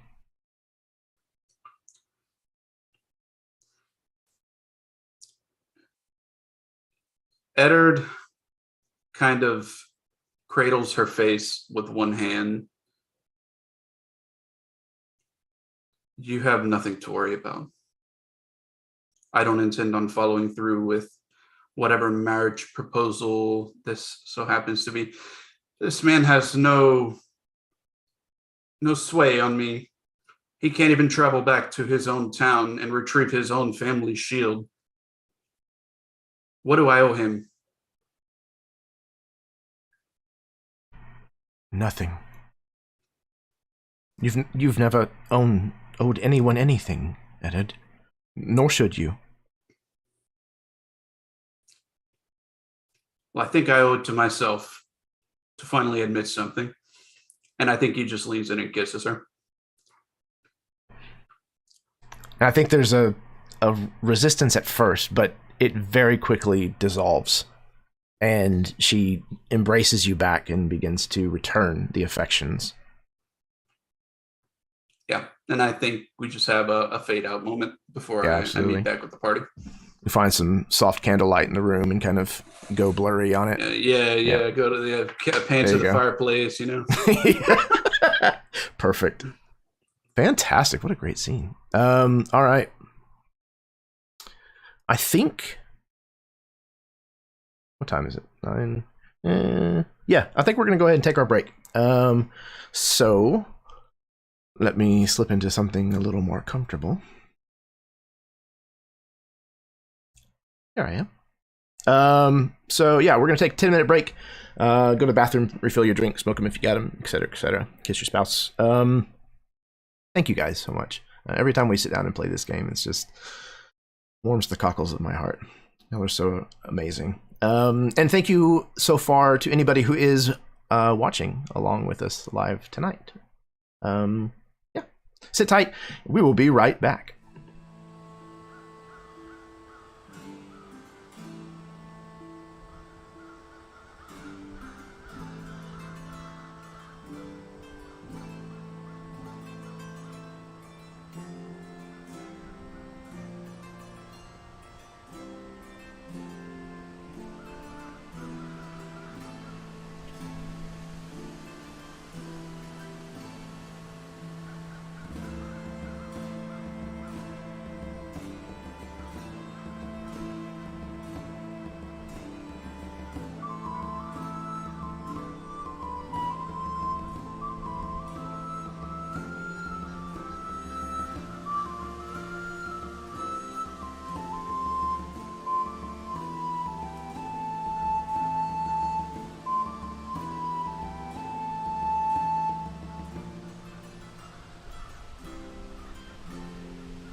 I'm just glad you didn't flash the eyes when I was explaining the scene with Reagan. That was great. Thanks for not doing that. During the love scene with Reagan? Yeah, that would have been a that little weird. was nice. Bedroom eyes. Flash. No. Welcome, everybody, back for the second half of this episode of Beneath the Banner's Shadow. This is The Lions and the Sycamore. This is incredible. Like I said, I say this all the time, and I know, but I do sincerely love this campaign and these characters so much. I don't know a group of characters that I can think of often where I would be interested in playing a story that has gone on for 3, going on 4 years, and stay invested.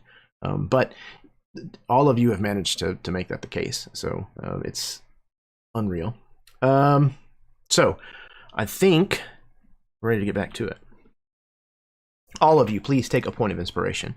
I should have said that as part of what I just mentioned. Okay. So it sounds like for certain that the plan is to head to Wintingham then. With haste. Yes. Okay. So you waste no time. You throw your supplies that you have on hand, that you had already managed to gather, and head out. As the last kind of rays of sun are kind of turning the sky a variety of colors. You're riding out of the gates of Malrich and headed eastward on the road.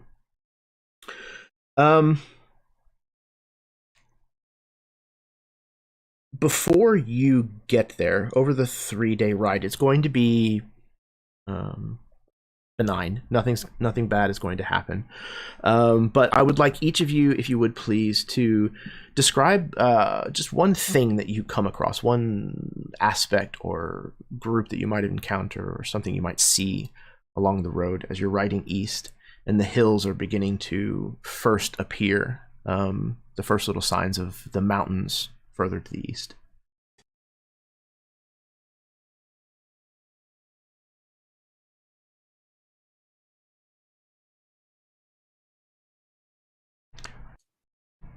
All of you were talking before. What? There's no mayflies.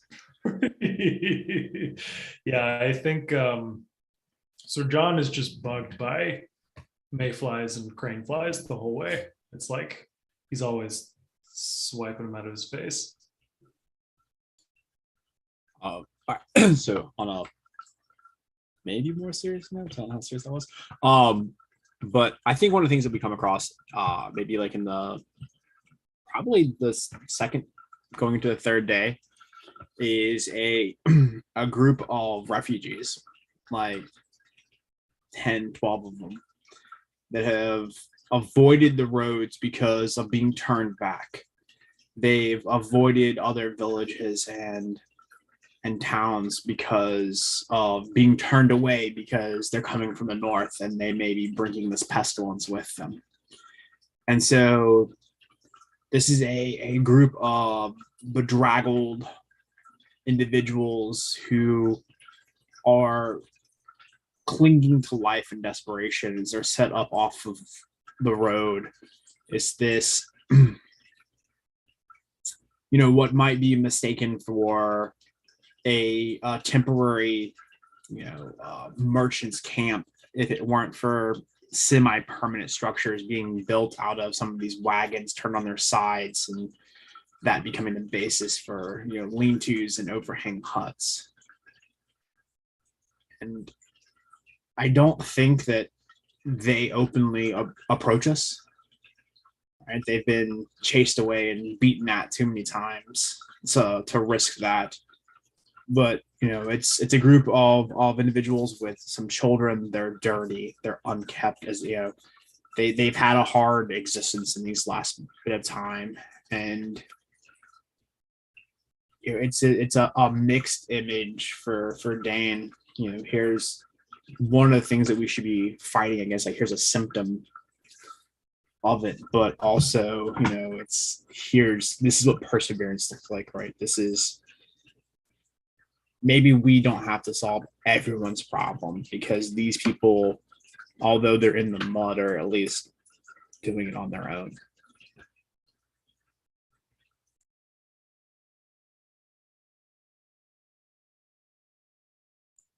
I think one of the first things that Eder notices once they get into the more hilly regions is the change in the quality of air.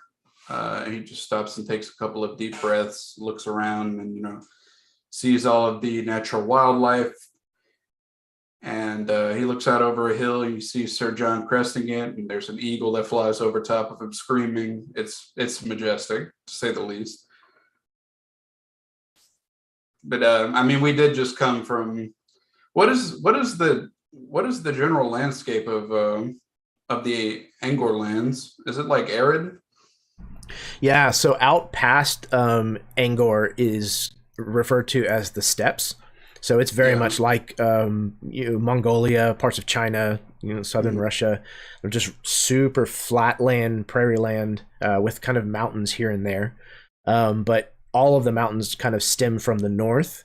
So the further south you see further and further of those. But so Angor is kind of the transition between a steppe into dense forest land. So it's kind of copses of dense forest land and a lot of foothills. Yeah. And I think even so, where we were traveling up through Malrich, it's a lot of foresty terrain, and now it's kind of breaking for like the hilly regions. Yeah, definitely. That's a nice change of scenery. Yeah, for sure. Yeah, a good portion of Vykaril is really dense old world forest.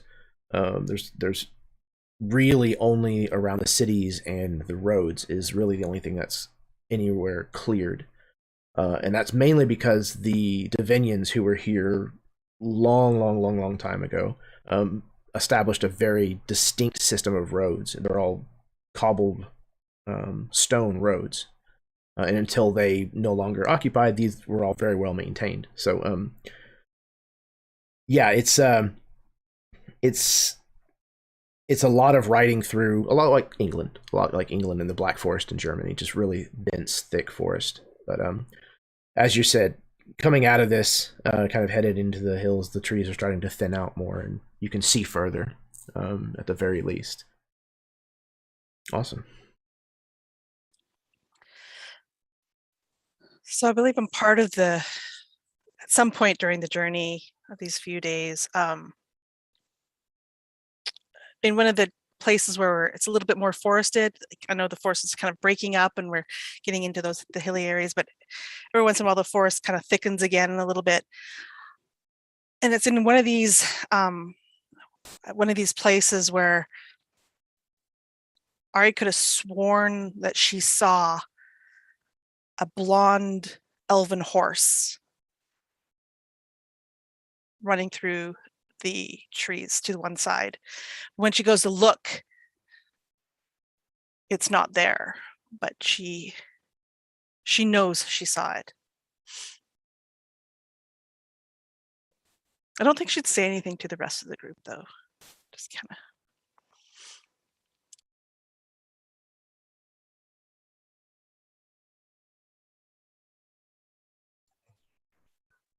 As we are like, probably like first day, we pass by look a couple of brigands that may look familiar. I have like a loose recollection that we had like spared some guys and they took off, and they were terrified of us. And like they're like, there's like this operation, you can like clearly see it, where like there's two guys kind of off to the side and one guy kind of feigning an injury, and like as we approach, like they see us and like they begin to act, and like the one guy sees us on the ground and like he immediately hops up and like runs up the embankment and is like pulling at the other guy, and the other guy's like shouting, and they like see us and like they shout out to the other guy, and like before we can interact with them, you kind of see like them just like running down the road away from us.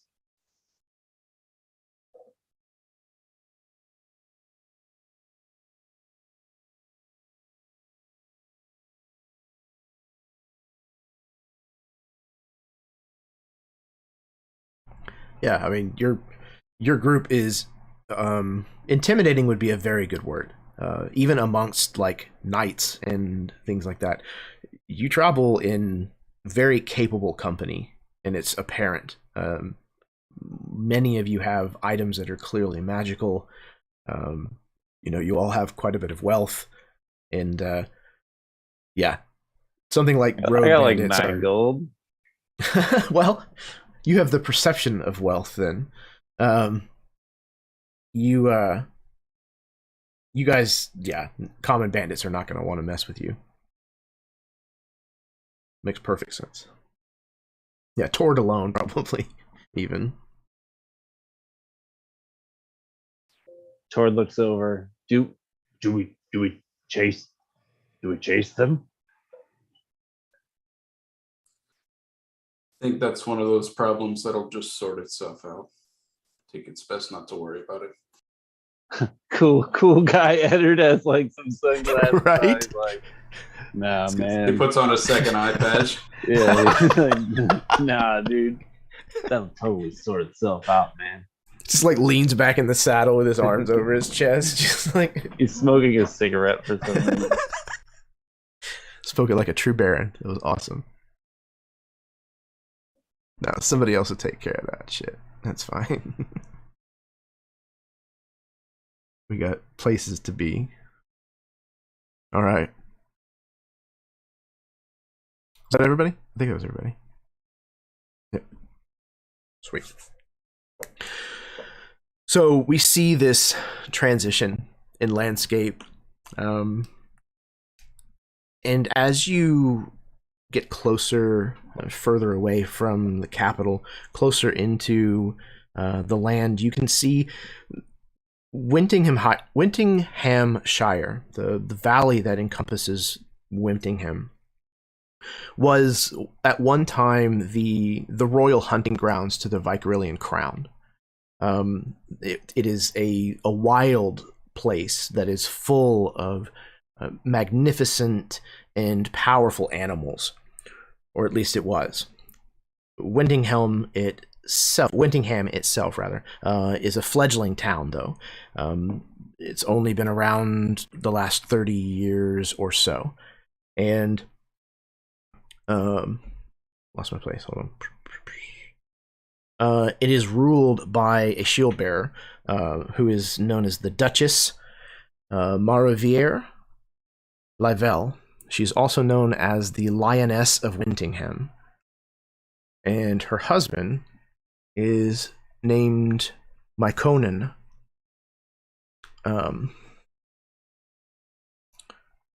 So this place has long had an association with how wild animals were here, how many trophy animals came from this particular valley. And where's the banner's thing? Hold on. The house sigil reflects this. The House Livel sigil is a white field with a silver or gray lion's head, male lion's head, emblazoned on it. These are very much people of the forest. There's a lot of hunters and trappers and things that live here, and there's kind of a long-standing tradition of hardy mountain folk. So, as you're riding in, you can tell that the city itself is not all that big. Okay, making sure I got that shit. You can see kind of nestled on the side of one of these lower hills, the majority of the city has been kind of built in close proximity to the other buildings. So there's quite a bit of height to a lot of the structures here, because the footprints are so limited. The real estate is so small. And on an opposite hill is a rather large church with a lot of farmland between. It's very virulent and green. So as you're riding into Wintingham, what are you doing? What is your first order of business? I mean, I guess I'd like to find this tree. Yeah, it seems like it's good place as any start. Okay. So do you want to just circumvent the city and ride to the tree, or do you want to head into the town and then make your way to the tree from there? Do you want to stop and say anything to the nobility? I mean, if Dane would like to make haste to the tree while Eddard and I go, or before, we can split this up in any way for convenience sake. Yeah, I mean, Ari and I can go out to the tree, and Yeah. then the people who actually have real titles can go schmooze with. Goodbye. Uh-oh. Oh, did my camera just go out? Yeah. There's a buzzing noise, and then you went poop. That's weird. But I'll get you guys juggled around. My Please Zoom is continue. acting funny. Uh-oh. Eddard cast invisibility before going into. Mhm. Oh no, the sphere of Guys, annihilation. my name's Baron, You and got I'm him. playing Masaka Sword. Mataka sword. Mataka Sword. My I am taco Sir sword. John Lighteno. Of House Pendrake. Perfection. Maybe I'll just leave it. This is gonna be fine. We should play an episode as each other's characters. God, we should. I'm down We've had for a it lot at some of dream point. episodes, but I'm down for one more. Yeah, we have Punch, a kick, filler, brood, filler punch, punch, episode for brood. season. We could do our April session like that. That'd be fine with me. April Fools. Haha. It's like the Yeah. most meaningful session out of all of them. Hey, dude, there's a lot of shit that can get worked out in comedy. I'm here to tell you. I'm here It's for it. catharsis for a reason. And the real treasure was friendship all along. And yeah, We maybe we make the sword and it's like a bottle cap that says it's the friends you made along the way. thanks, Snaffle.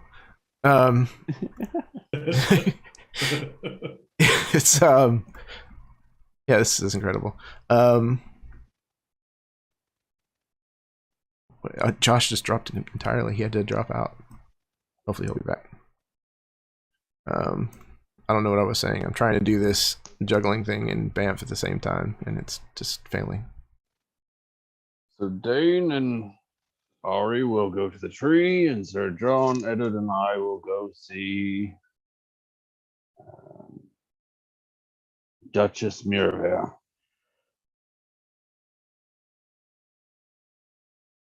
Perfect. Okay. So, let's do the visit to the nobles first. The tree Well, do you wanna isn't do the- terribly. Sorry, go Do the ahead. tree first since Josh isn't here. That's fair. We can absolutely start that. Thank you. Again, I'm trying to do this and. Okay. We're not condemning each other. Oh, we're good. We're good. We're professionals here, everyone. Everything's No? fine. What? Hold on. Act natural. Hold on. So, in case this is the first time you're tuning in, yeah, fucking right. Baron, are you not getting paid for this? Hold on. You guys getting paid? I pay him a We're monetized? 100% Hold on. of what I make. How are we I'll have monetized? you know. I pay you all 100% of what I I quit make. my day job. Jeremy told me a check would be coming. Oh Speaking yeah. of, Jeremy, it's been 3 years. Everyone, it's been a fantastic session this evening. Thank you so much for tuning in. No. My wife is upset. Yeah, mine too. Oh man, I love this shit. I'm here for it. Oh man. Okay, so headed to the tree. Let's see. Are you Dane. back, Josh? Looks like he might be coming back in. We'll get him juggled around here. All right, so headed to the tree. Dane and just Sir John? Oh, and Ari? Sir John. Dane and Ari. The other Sir John. Ah, okay. So Dane and Ari. Let me see here. Okay. You head just a little ways outside of town. Both of you, if you would, please roll religion for me. Ari, I think I might have a disadvantage in this. This would very, very much be human bullshit in your mind, I think. Okay. So you've probably heard of it, Ari. What I'm about to talk about. But Dane, you absolutely have, without question.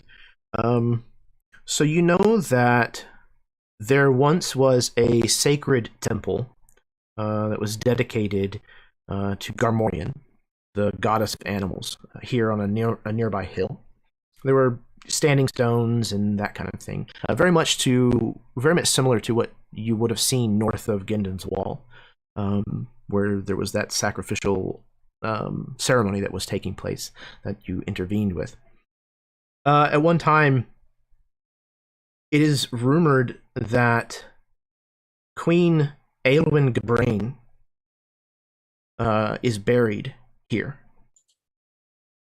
And the king did not bury her in the crypts of Galalon. And most people aren't certain why, but the rumor is that she committed some form of treason. But instead, he buried her here because she loved how wild and free that this place was. The followers of the virtuous divinity came around 30 years ago or so, and they dismantled the Temple Hill, and instead they erected an obelisk called the Obelisk of Saint Igthorn, and it's this very much not natural thing that seems kind of thrust into the middle of a very natural setting. Otherwise, it's a little garish, but there's only about 100 feet or so that separate this obelisk from this tree. This tree that you are certain, once you see it, beyond a doubt, that it is the smoldering sycamore. The grass from all around the tree is burnt out, and the tree is glowing kind of from within. Most of the rest of it is just black charcoal wood, kind of splintered and cracked, but there's very clear runes that have been etched or carved or something into the body of this tree. You can see this obelisk not but 100 feet away atop the nearby hill, and you can see that the runes in it are faintly glowing with this kind of yellowish pulsing light.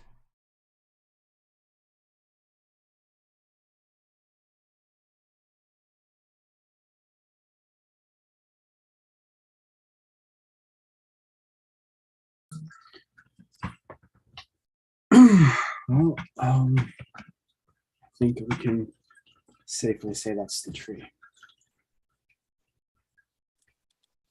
I don't think I would. Don't think anyone would doubt that at all.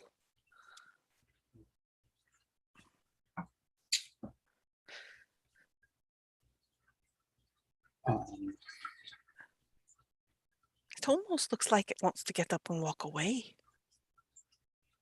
well, you might not be too far off. This the significance of this this place is a lot older than that obelisk.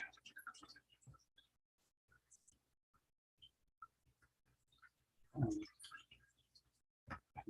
not sure the two mix, to be honest with you. I'd like to approach this tree and see if I can see those runes up close for myself and perhaps string together a bit more of what's going on with them versus trying to look at a remembered drawing. I think Eddard will come up with you. Okay. Eddard, were you going to greet the nobility, or are you coming with them to the tree? Sure. No, sorry, I totally missed It's that. up. No, it's cool. It's up to you. Who all went to the castle? Tord and Sir Tord and Sir John. That was a lot harder to get up than it should have been.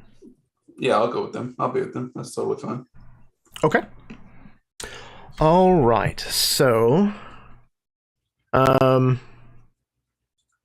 yeah, Dane, you're approaching this tree. It's warm. Like, you can feel the radiating heat from it before you ever even reach the space where the grass is burnt to. So before you even enter that kind of last little circle around this tree, you can feel the heat that it's giving off. So I don't know how close you want to try to get, but you can certainly get close enough to study these runes a little bit. Yeah, I mean, I'll get close. I mean, the heat is upsetting, but you know, I'm not gonna cook myself, but I'll get close. Okay. So you get up close. Roll me an Arcana roll, if you would, please. 15. Okay. So even at this distance, it's difficult to know exactly what's going on here, because this is not a way that you've seen magic depicted before. This is done in a really bizarre way, and you realize that this is done in a very old way, like ancient magic. But the hand that did this isn't as skilled or as practiced, if that makes sense. Mhm. Almost like somebody writing cursive that has never really written cursive before. Almost like that. And it has a lot to do, again, with fire, birth, rebirth, death. A lot of dark magic. Like, definitely not stuff that the virtuous divinity would approve of. Right.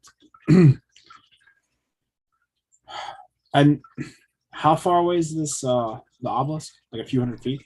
100 feet between the two. 100 feet.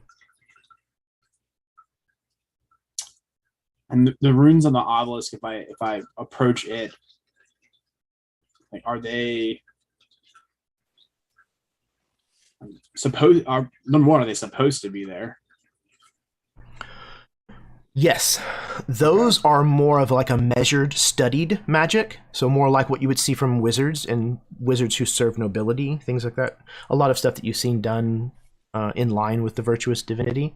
The thing, though, that is strange as you approach the obelisk is you realize that these runes are like gold inlay into this stone. And the gold, even though it's not dripping or running, the gold is molten. And you can feel heat coming off of this obelisk.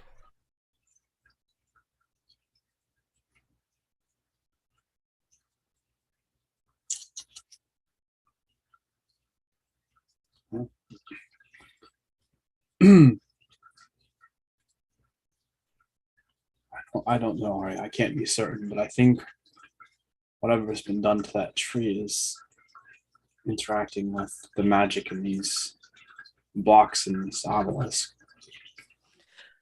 But why do you assume it's the magic done on the tree is affecting us? Maybe the obelisk is affecting the tree. The obelisk has been here, I mean, at least 20 years. And let's just pick the time to all of a sudden.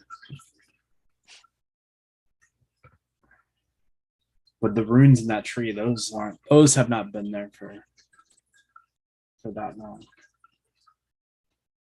What type of runes are actually in the obelisk? Are they, I mean, I could take a guess, and they're going to be stuff like protection and Right. like Yeah, so like sanctuary, sanctify, stuff like. Yeah, they're very much the kind of the lofty knightly kind of duties. War, life, which is a strange juxtaposition, but there you are. And there's 8 of them. They're the 8 deities that are acceptable to worship and follow, the new gods, so to speak.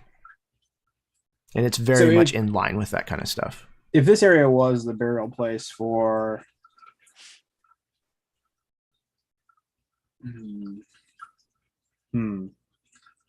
So I was wondering if Dane's mind is wondering if she was a practitioner of old magic also. And that by tearing down the temple to an old goddess and rebuilding an obelisk that is, a one-stop shop for all the new gods, like that just seems like a slap in the face. But it also seems like, I don't know, Ari. I don't.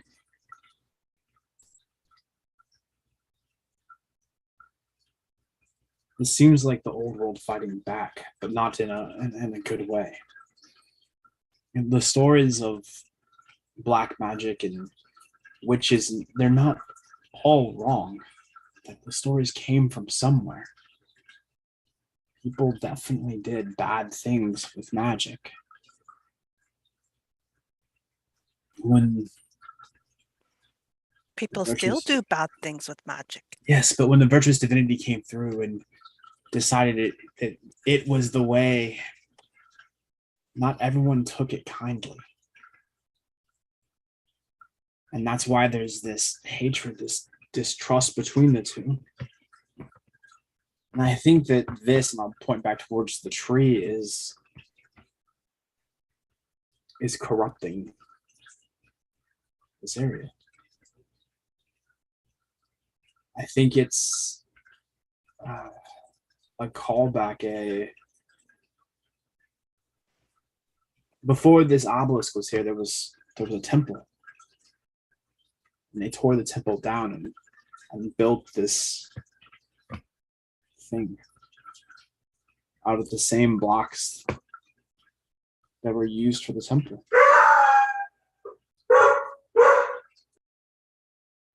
The wolves have come.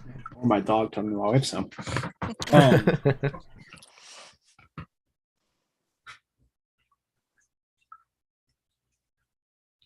I wonder if whatever darkness is plaguing us, plaguing Vykaril, is using this imbalance between the religions as a way back in. Not everyone does things out of kindness and good. In fact, I imagine it's a lot harder to motivate someone to do something out of good and kindness than it is out of hatred.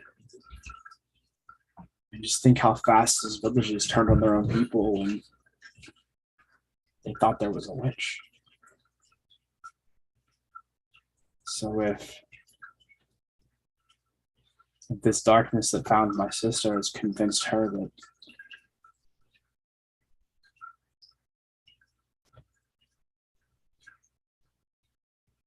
I don't know.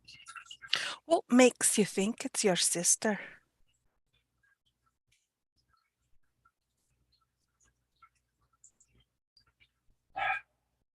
The way that the runes are drawn in the fractured trunk. The way that the and like air quotes like sentence skips and runs up that one branch. That low branch. We would sit in the tree outside of Fertile Ground.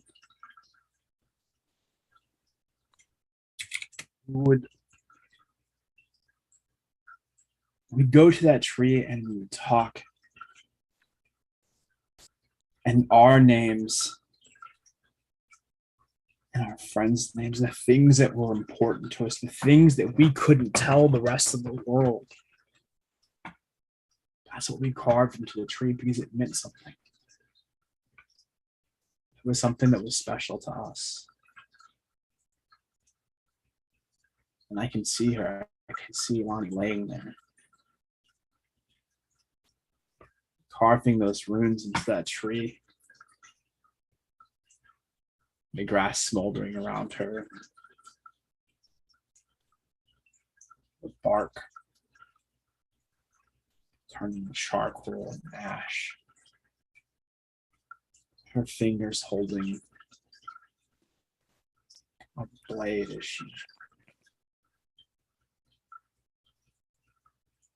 Those runes aren't even just carved, Ari, they're dug.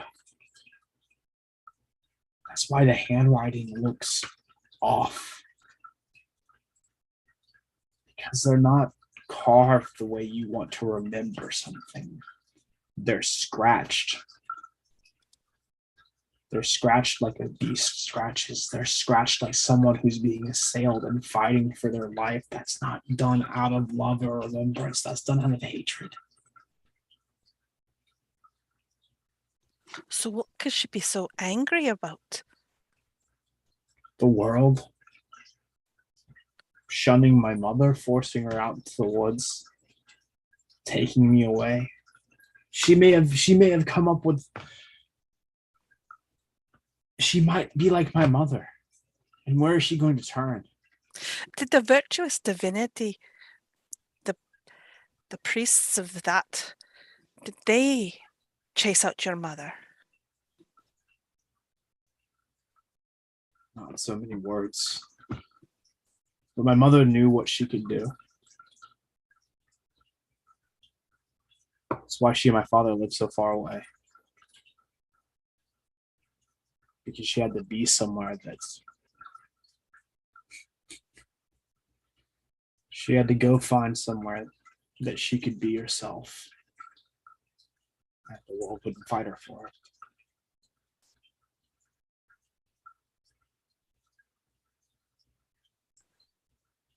I've never seen an obelisk like that before.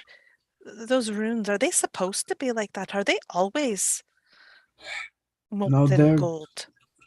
Not molten. They're fancy. There's other obelisks similar, smaller, or other effigies, I suppose, for the virtuous divinity. Correct me if I'm wrong, Jeremy, but I would imagine it's not uncommon for the Church of the Virtuous Divinity to have gone in and torn down statues and temples and gathering houses, and then use those same things to rebuild markers of the virtuous divinity. Yeah, sometimes it happened faster than in other places. Sometimes it was more hostile than others. But most monuments that are near towns and such, at least, have been repurposed.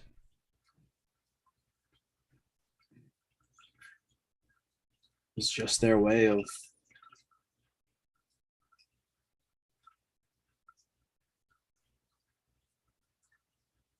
if you tear down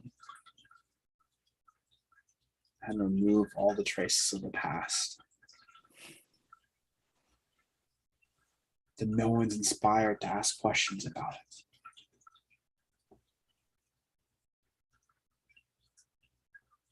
And you push people like my mother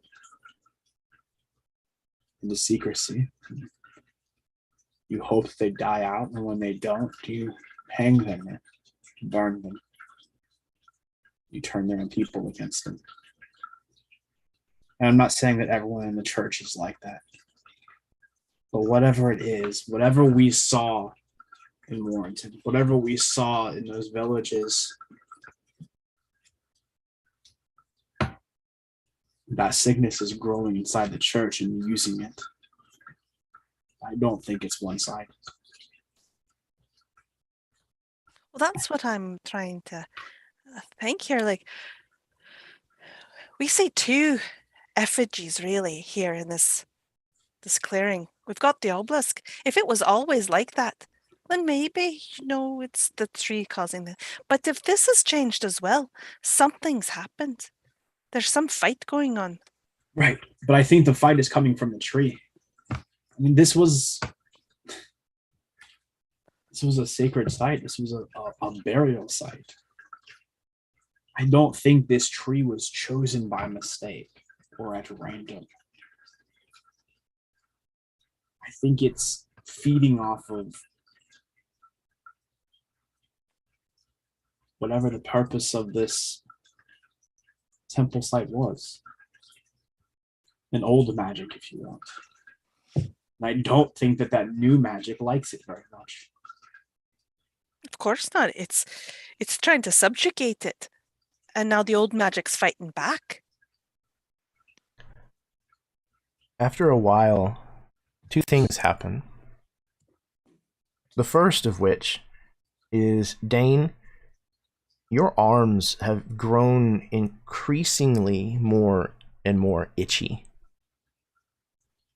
Like, probably to the point where you're at least subconsciously like scratching at it, kind of thing, almost maybe even before you. Well, that's the thing, is you like pull a piece that feels like it's loose. Like you pull a piece off and like some of your skin comes with it. And you realize that, yes.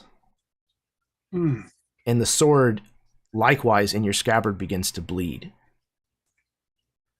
You realize that there's not like the flakes of rust kind of floating or gently falling away from your hands. Like they appear 100% mundane, just like rusted metal.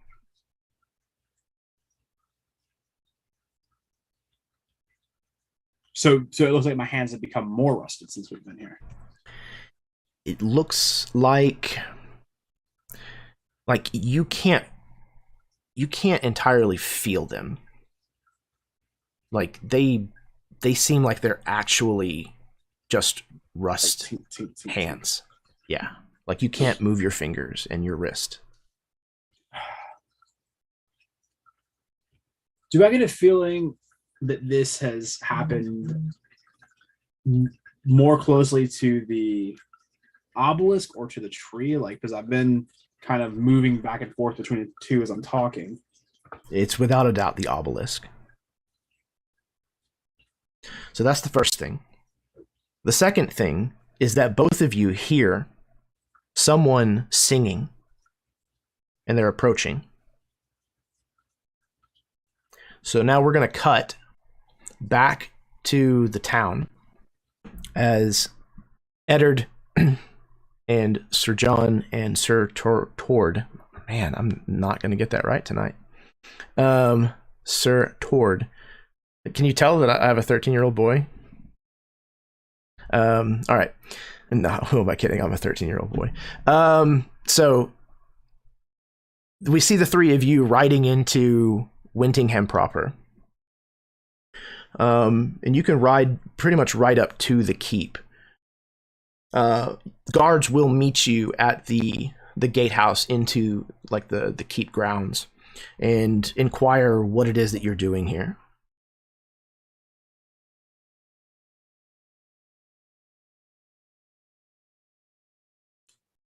What is it that we're doing here? We've come to speak to the Duchess, announce our presence in the realm.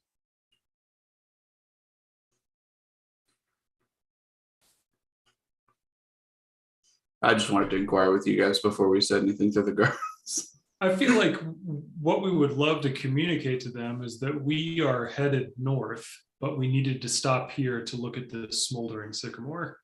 Yeah, I'm not sure. Like, I wasn't sure if it would be customary of us to announce our presence, like when we're passing through. So Yeah, maybe probably. That's just what we're We doing. weren't like passing through here per se, though, since we were trying to do something. That was my thought. Yeah, so it would probably be customary to just at least announce your presence. But if you want to keep it cursory like that, that's perfectly fine. And we don't even have to, mess with that if you don't want to. If there's nothing important that you want to impart to this noble house, we can move right on through if you want. That's fine.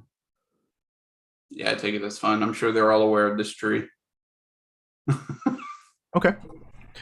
So, yeah, you kind of do the cursory measures, make sure that you introduce, say hello, and it puts you several minutes behind Dane and Ariana, but it's probably not any more than that. This is a very martial household. These people are, they are courtly still, but like they're all for curt exchanges of pleasantries and moving on with business. Like they understand that and they're perfectly okay with it. So I would say 15 minutes, maybe half an hour behind. So that gives Ari and Dane enough time to have sorted this out, to investigate like this, and come to these conclusions. But you're going to be arriving in just a moment. So we will cut back then to the clearing. And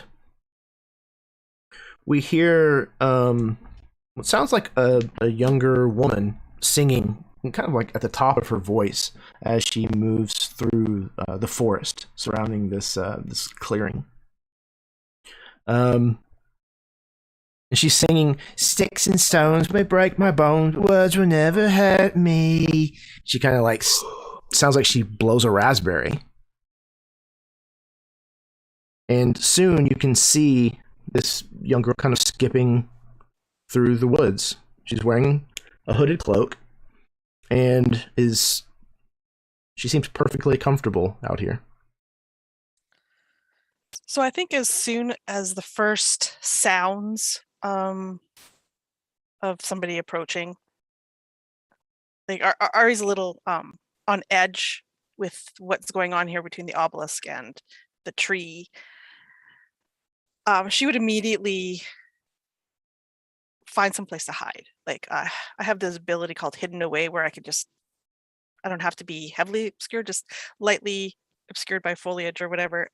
So she's going to just melt into the green if we can. I rolled a 19 on my stealth for that. Perfect. Excellent. Thank you. So yeah, there's a lot of really tall grass around here. It's probably waist height in most of the areas, but also you're not very far from the surrounding tree line and such, so finding a hiding spot is not difficult at all, especially for an elf. Dane, how are you reacting? Well, I guess first question is, do I recognize the voice? I think it's a little deeper than you might have expected, but you're fairly certain that this could be Lonnie. You've heard her sing this tune in a kind of similar bratty way before. Right. So I think what I do is I step away from the obelisk, a few 20 feet, and towards this singing voice. I just assume when I look over my shoulder, I don't see Ari anymore, that she's hidden somewhere. and I will wait for this person to see if it is who I think it is.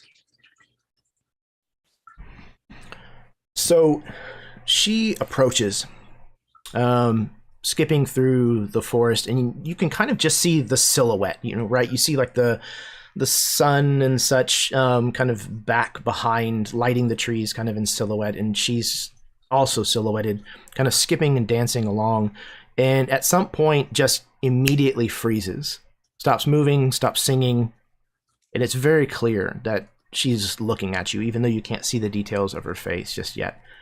But again, taller, older, but there's something about the way that she's just kind of carrying herself, her posture, that is undoubtedly Lonnie.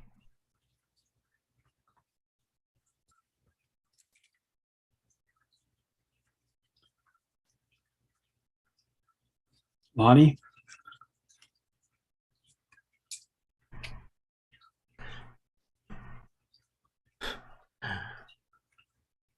Dane.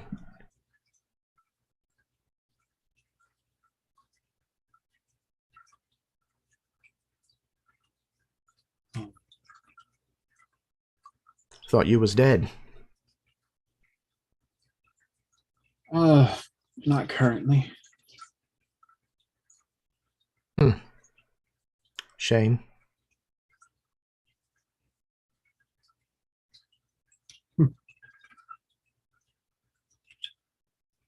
Mom was We wondering won't. you got off to. Mom sent you? That figures.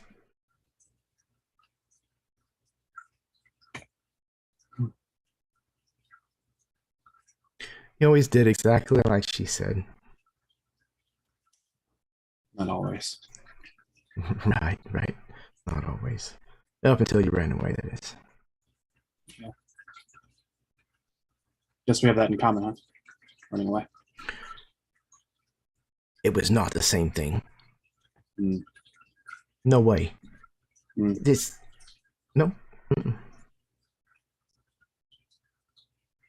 You... You left us, Dane. Do you have any idea what happened?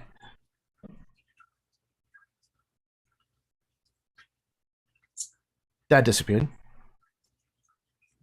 Gone Did for that occasionally. seasons at a time, looking for you, Dane.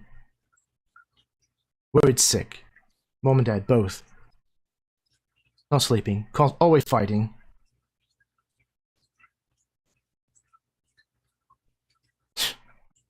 And here you are. Oh, look, all dressed up like a knight too, just like you wanted. See? Everything works out fine for Dane. What about you? Out here skipping through the woods. Lighting trees on fire? I take it that's yours. Yeah, she's a fucking beaut, isn't she? Watch your mouth. Oh, sorry.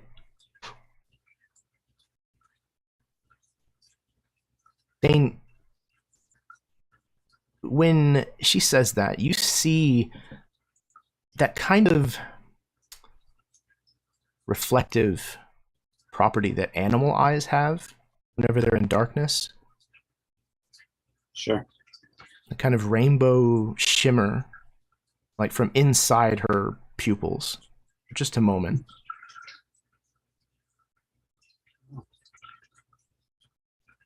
You've changed.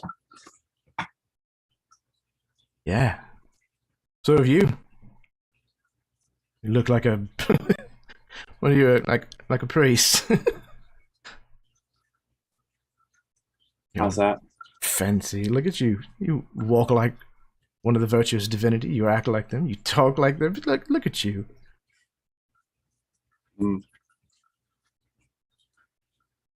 Nope. I have chosen a much different path to walk.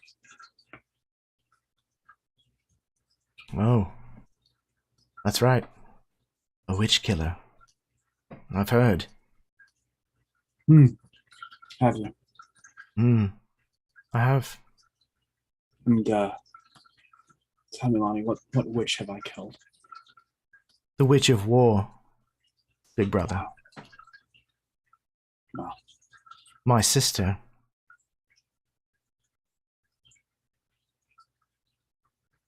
So, you find the only family that would treat me right, and Mom never You start- mistreated you. all she could ever tell me was no. Lonnie, don't do that. Lonnie, you can't cast magic. Lonnie, no, you're not ready. Maybe Well, I you was weren't fucking so ready. And she gestures reckless. to the tree. Yeah. Yes, congratulations. You have some hastily scrawled runes that you've learned from somebody so that you could copy them. And This is incredible, Dane. You always did that. You always belittled me. Look at you. You're high and mighty. Such an ass. belittled you.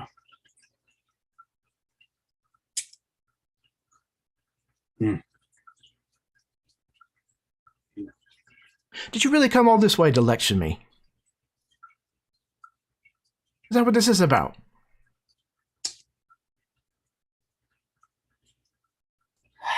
No, I came all this way to talk to you.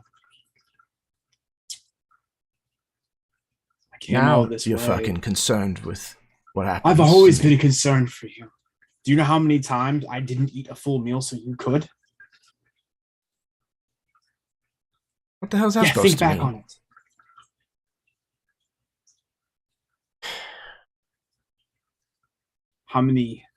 How many times did I take the beatings in the village for you? You picked after them fights. Always running your mouth. Always telling everybody how they ain't good enough. I never told anyone they weren't good enough. Is that what you heard? You heard when I said we can be better that meant you weren't good enough? That's what you heard?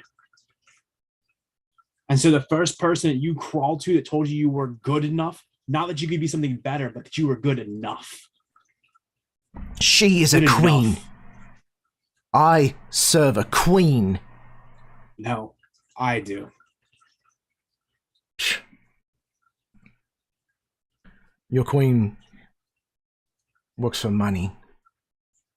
And yours works for what? Little girls and their fanciful Power. disappearances? Power. Dane, Power. look. Look what I did. I've been practicing magic, but less than a year. Look at this. I did this. What have you done? Do you even know what it means? Years on the road. Saving Have I people. done? Killing witches, right? I've done Yeah. that. Killing witches. So again, Saving kingdoms. I've done that. are you here to kill a witch then? Because I Healing certainly ain't people. no kingdom. I've done that.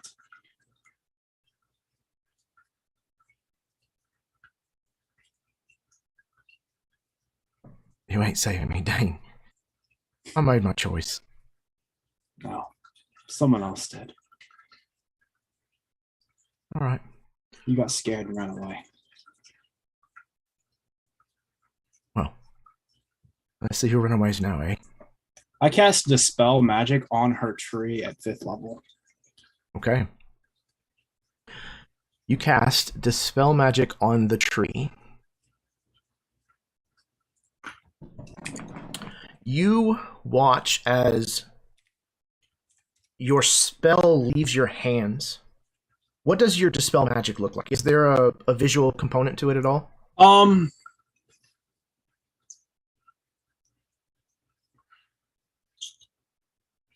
So I think you get that haze, somewhere between a mirage and a reflection in a ripply pool of water. But the real key to it is I imagine that most magic users can hear this hum, this feeling that there's magic there. And in that dispelling, when it's trying to work, successful or not, there's just that deafening silence of it being disconnected for a second. Perfect. So you hear this resonance kind of beginning its build to a crescendo, but it stops before it reaches its crescendo. And you feel as though the spell was, if you think of it as a weave, like it was undone.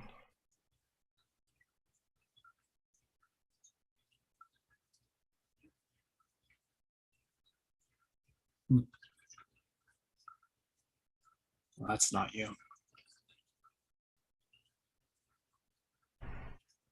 You're not nearly competent enough for that. Right. She begins to move in a strange way, and through the dappled light, Dane, you can see as your sister becomes like a swarm of cats. Like her form changes into like a collection of cats, and all of them pitch is black. Black as pitch, as black as night. And they all hit the ground, mewing and hissing, and begin to dissipate into the undergrowth of the forest around you.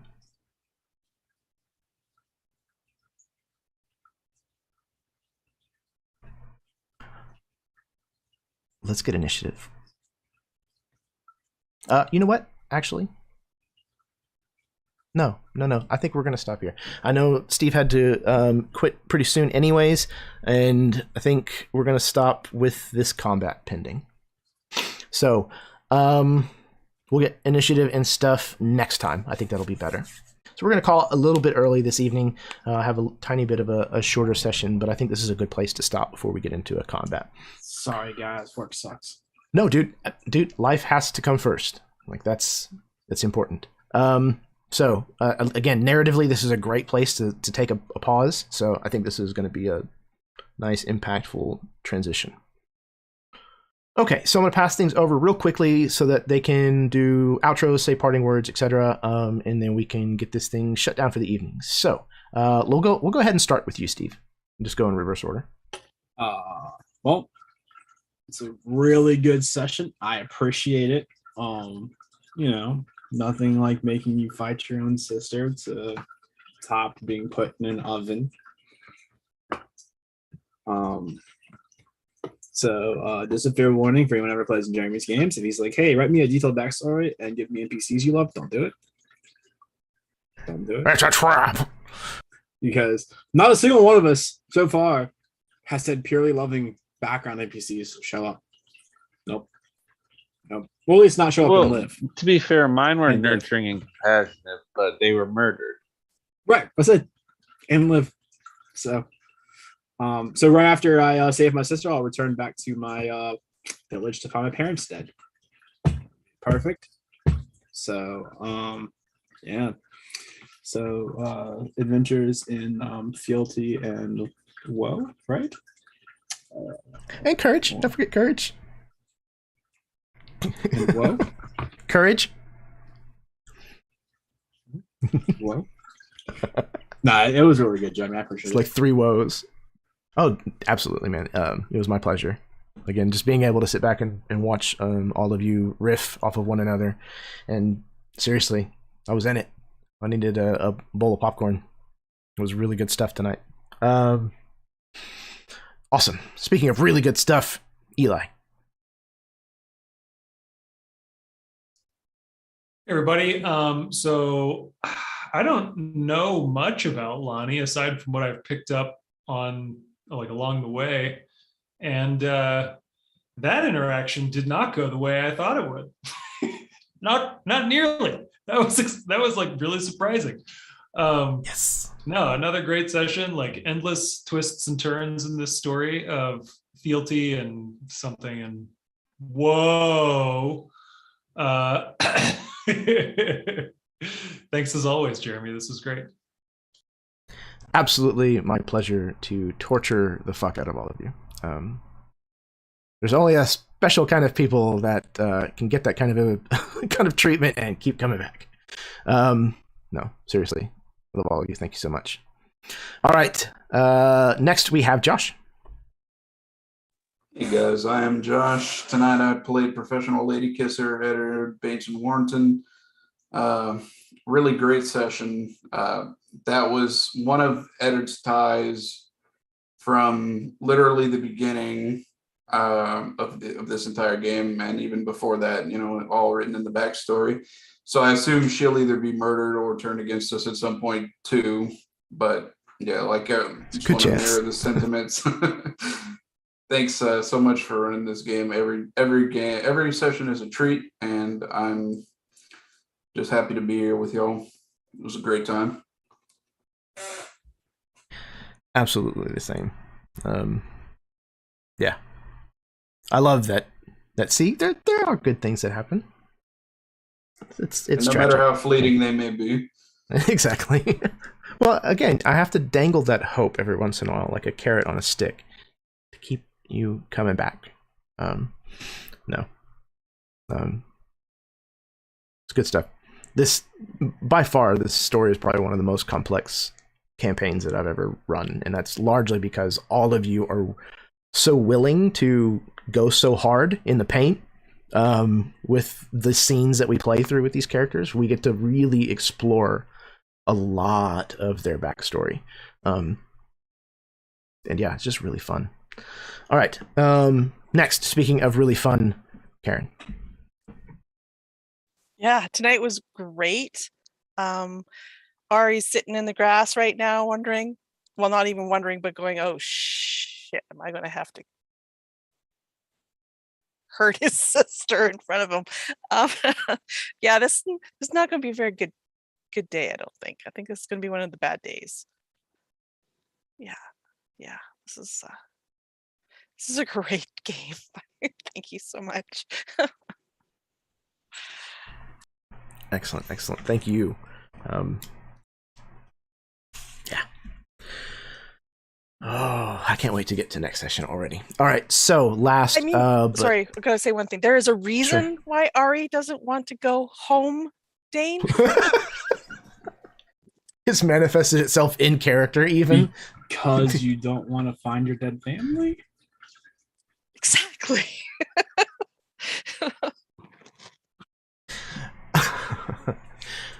Awesome. So last but certainly not least, Baron. Tord was trying to spare you, man. He's like, if we go there, you're gonna have to do some shit you don't want to do, and it's gonna be all about you. And you're not gonna have anybody to share the spotlight with. And you're like, I gotta save my sister. Tord's like, yeah, dude, I just did that. I'm kidding. I'm having a great time. As always,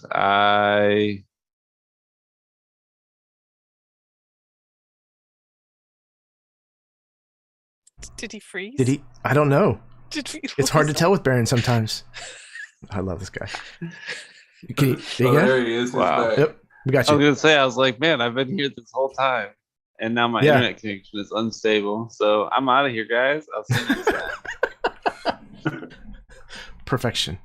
Yeah, thank all of you so very, very much. This is, like I said, this campaign is so near and dear to my heart. The work that all of you put in each and every time that we get to play is, it only continues to surprise me. It's made me a fan of the game every bit as much as the person who runs it. So thank you for that. For anyone who may have watched, whether you watched live with us tonight or whether you may be tuning in at some point down the road, it is very appreciated. Thank you, sincerely.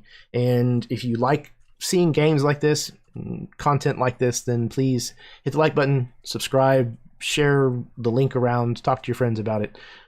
We actually had a fantastic little bit of growth here on the channel. We got about 7 or 8 new subscriptions over the last week, which is huge for my channel. So thank all of you, new subscribers and old subscribers alike.